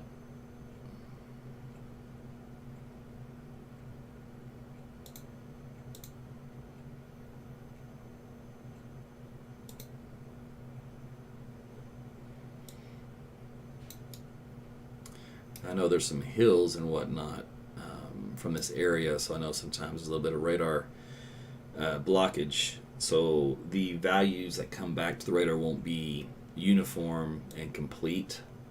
Mountains have a tendency to do that to you. So that can cause some irregularities in the data, which might make it harder to spot some things. So you can see that in the sensitivity pattern. So what you see here are this blue. So I have my sensitivity pattern way down low. In other words, I want to see all the noise, all the data, all the moisture, all the insects, everything. So this light blue reflectivity pattern is what we call your ground clutter pattern and or your clear air pattern. So ground clutter is like for targets that never move. Clear air is for, like I said, your sensitivity of picking up light things in the sky. So you can look at for outflow boundaries, etc. Pick up really light showers, dust, smoke. So, but this particular case, the reason why I'm showing you this is because if you look here, there is a lack here and here. There's one here and here. There's one here and here. So what that means is there's little mountain terrains, because this is the radar site here, that hit that and it blocks the beam, blocks the energy. And as it blocks the energy, well, you don't get anything coming back. And the beam goes out this direction, hits the target, and comes back in. Well, it can't hit any weather targets because it used up all of its energy hitting a hill, for example. Same thing down here, hits a hill. So it can't see through the hill, so you get no data coming back to you, or very little in that area. It depends on how much of that is filled. So for example, here you have a large sector that's being blocked, the beam, but you have little areas that do get through. So in other words, your hill isn't completely solid. It's kind of going over little valleys or peaks and sneaking around it. But a big chunk of it's missing, so you can't get your returns like you would here.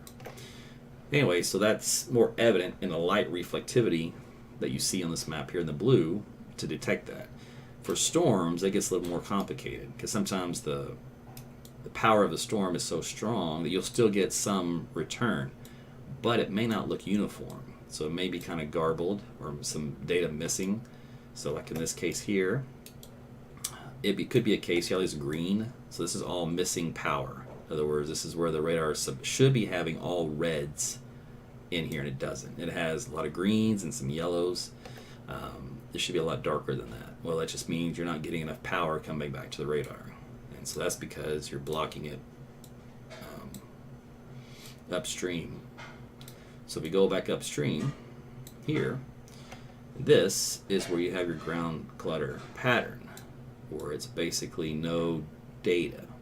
So this right here tells me where they have a ground clutter pattern where they have some targets, or like a hill or taller area that's blocking things.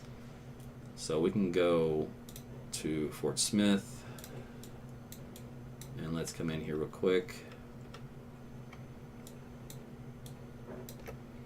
and we'll take off our radar data. So within this area here, this must be, if I could tilt this up elevation wise, it must be quite high.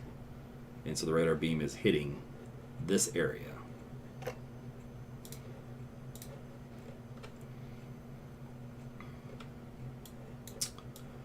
Alright, let's see. Will Skyver do anything? Wind's low. No. Does have, looks like a little bitty couplet with it though.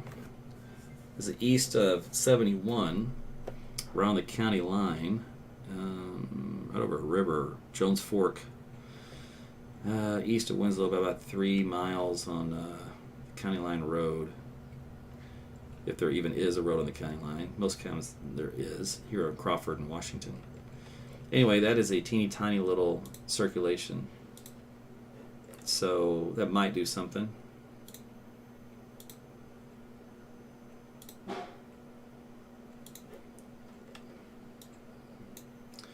This Fort Smith guy, let's see what he's doing.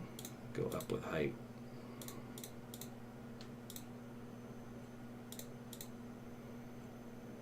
Still a linear look to it. So this is the cone of silence, by the way. It's where the radar beam can't see anything because the mechanical limitations of the dish. So the dish that's out there scans like this, right? And it goes from flat, along the flat axis, and then it tilts up and tilts up and tilts up to get higher and higher, and then it comes back down, higher and higher. But when a storm comes overhead like this, and it tilts up, it can't see the storm above its head, right? So there's no data up here. So that's called the cone of silence. So that's why you get a donut hole around a radar.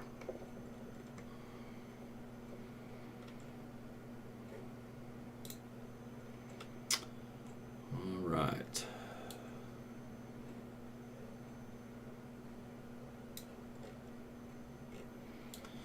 So we shall focus back on our target here.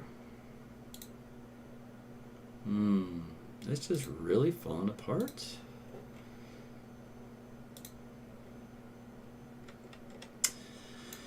So the leading edge configuration is still not right for the hook echo.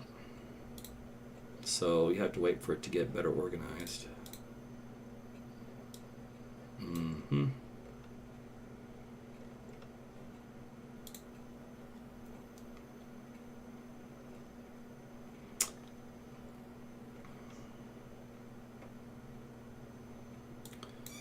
Let me see what's going on down here.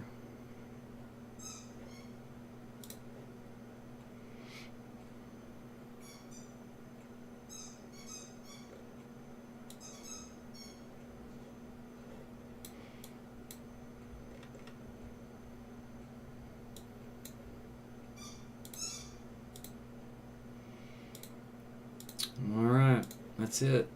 Only storm is this guy.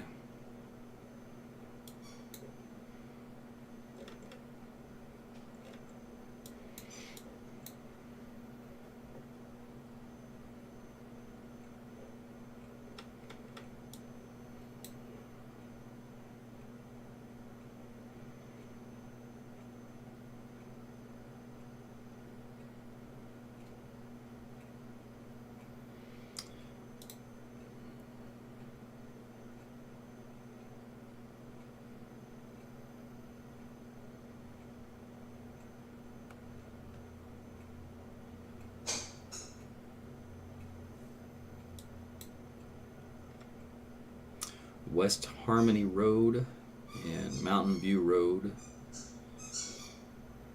So that's the area where you're going to see like a wall cloud. Probability of a tornado has dropped way down to 51% from a high of 85 I think it was or something. So the storm has cycled down in intensity and strength.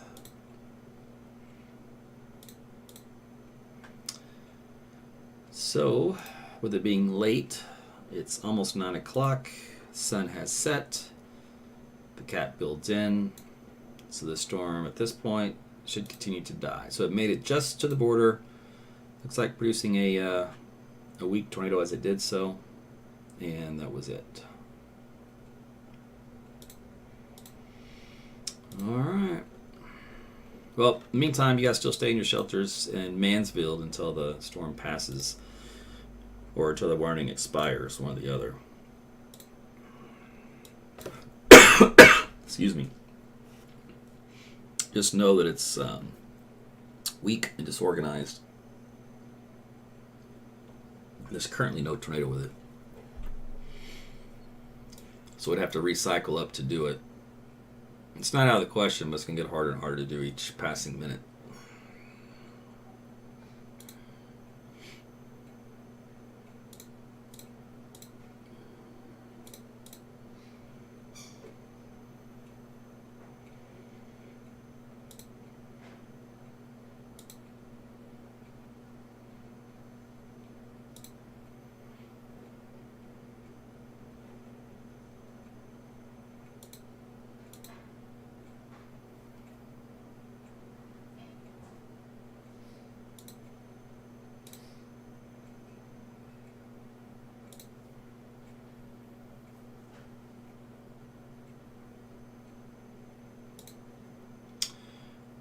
Probability of a tornado has dropped to 31%.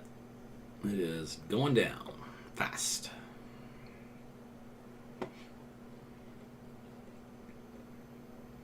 This looks like a warning has been extended. Let's see. Yeah, this just came out. Let's see. It's for southern Sebastian County until 9:15. Storm capable of producing a tornado located 4 miles southwest of Huntington, moving northeast at 30. Radar indicated rotation.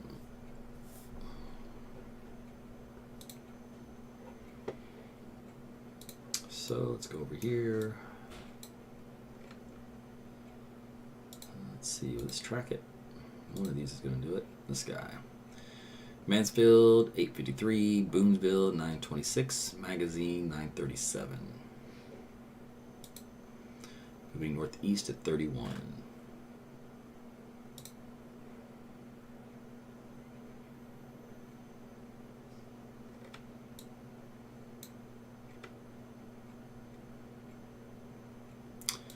So it looks a little RFD-ish.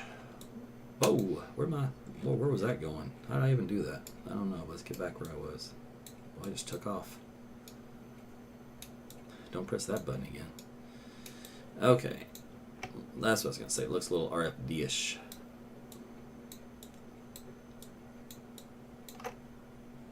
In other words, looks like the winds have gusted out of the storm too much. If it gusts out too much, cuts off the inflow and chokes the storm, and the updraft dies. Can't have a tornado when that happens. So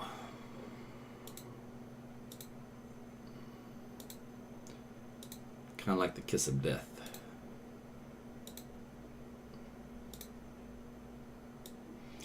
At that point, then it just starts to slow demise. Alright, so with that said, looks like that's the future it's going to go. But still, stay in your shelters until either the warning's canceled or it expires. So Mansfield just, only got a few more minutes here. It's knocking the door right now. So what's left of it. Yeah, probably the tornado's now down to 23%. So it has dropped about 10% or more every update.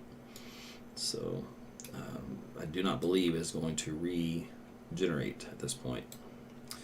So with that, I'm going to end my coverage and go back to what it is I was doing, which now I don't know what it is. It's 9 o'clock. Getting ready for bed. That's what I'm doing. Go work in the morning. All right, everybody. Whoever's left watching this, thanks for watching. I got to get out of here. You guys have a great night. Be safe, and I'll see you on the next severe weather broadcast / weather forecast update, whatever it may be. And if I put out a blog, I don't know if we don't have time. If I do, read that, and I'll post about it as well. So thanks again for tuning in. And we'll talk soon. Take care.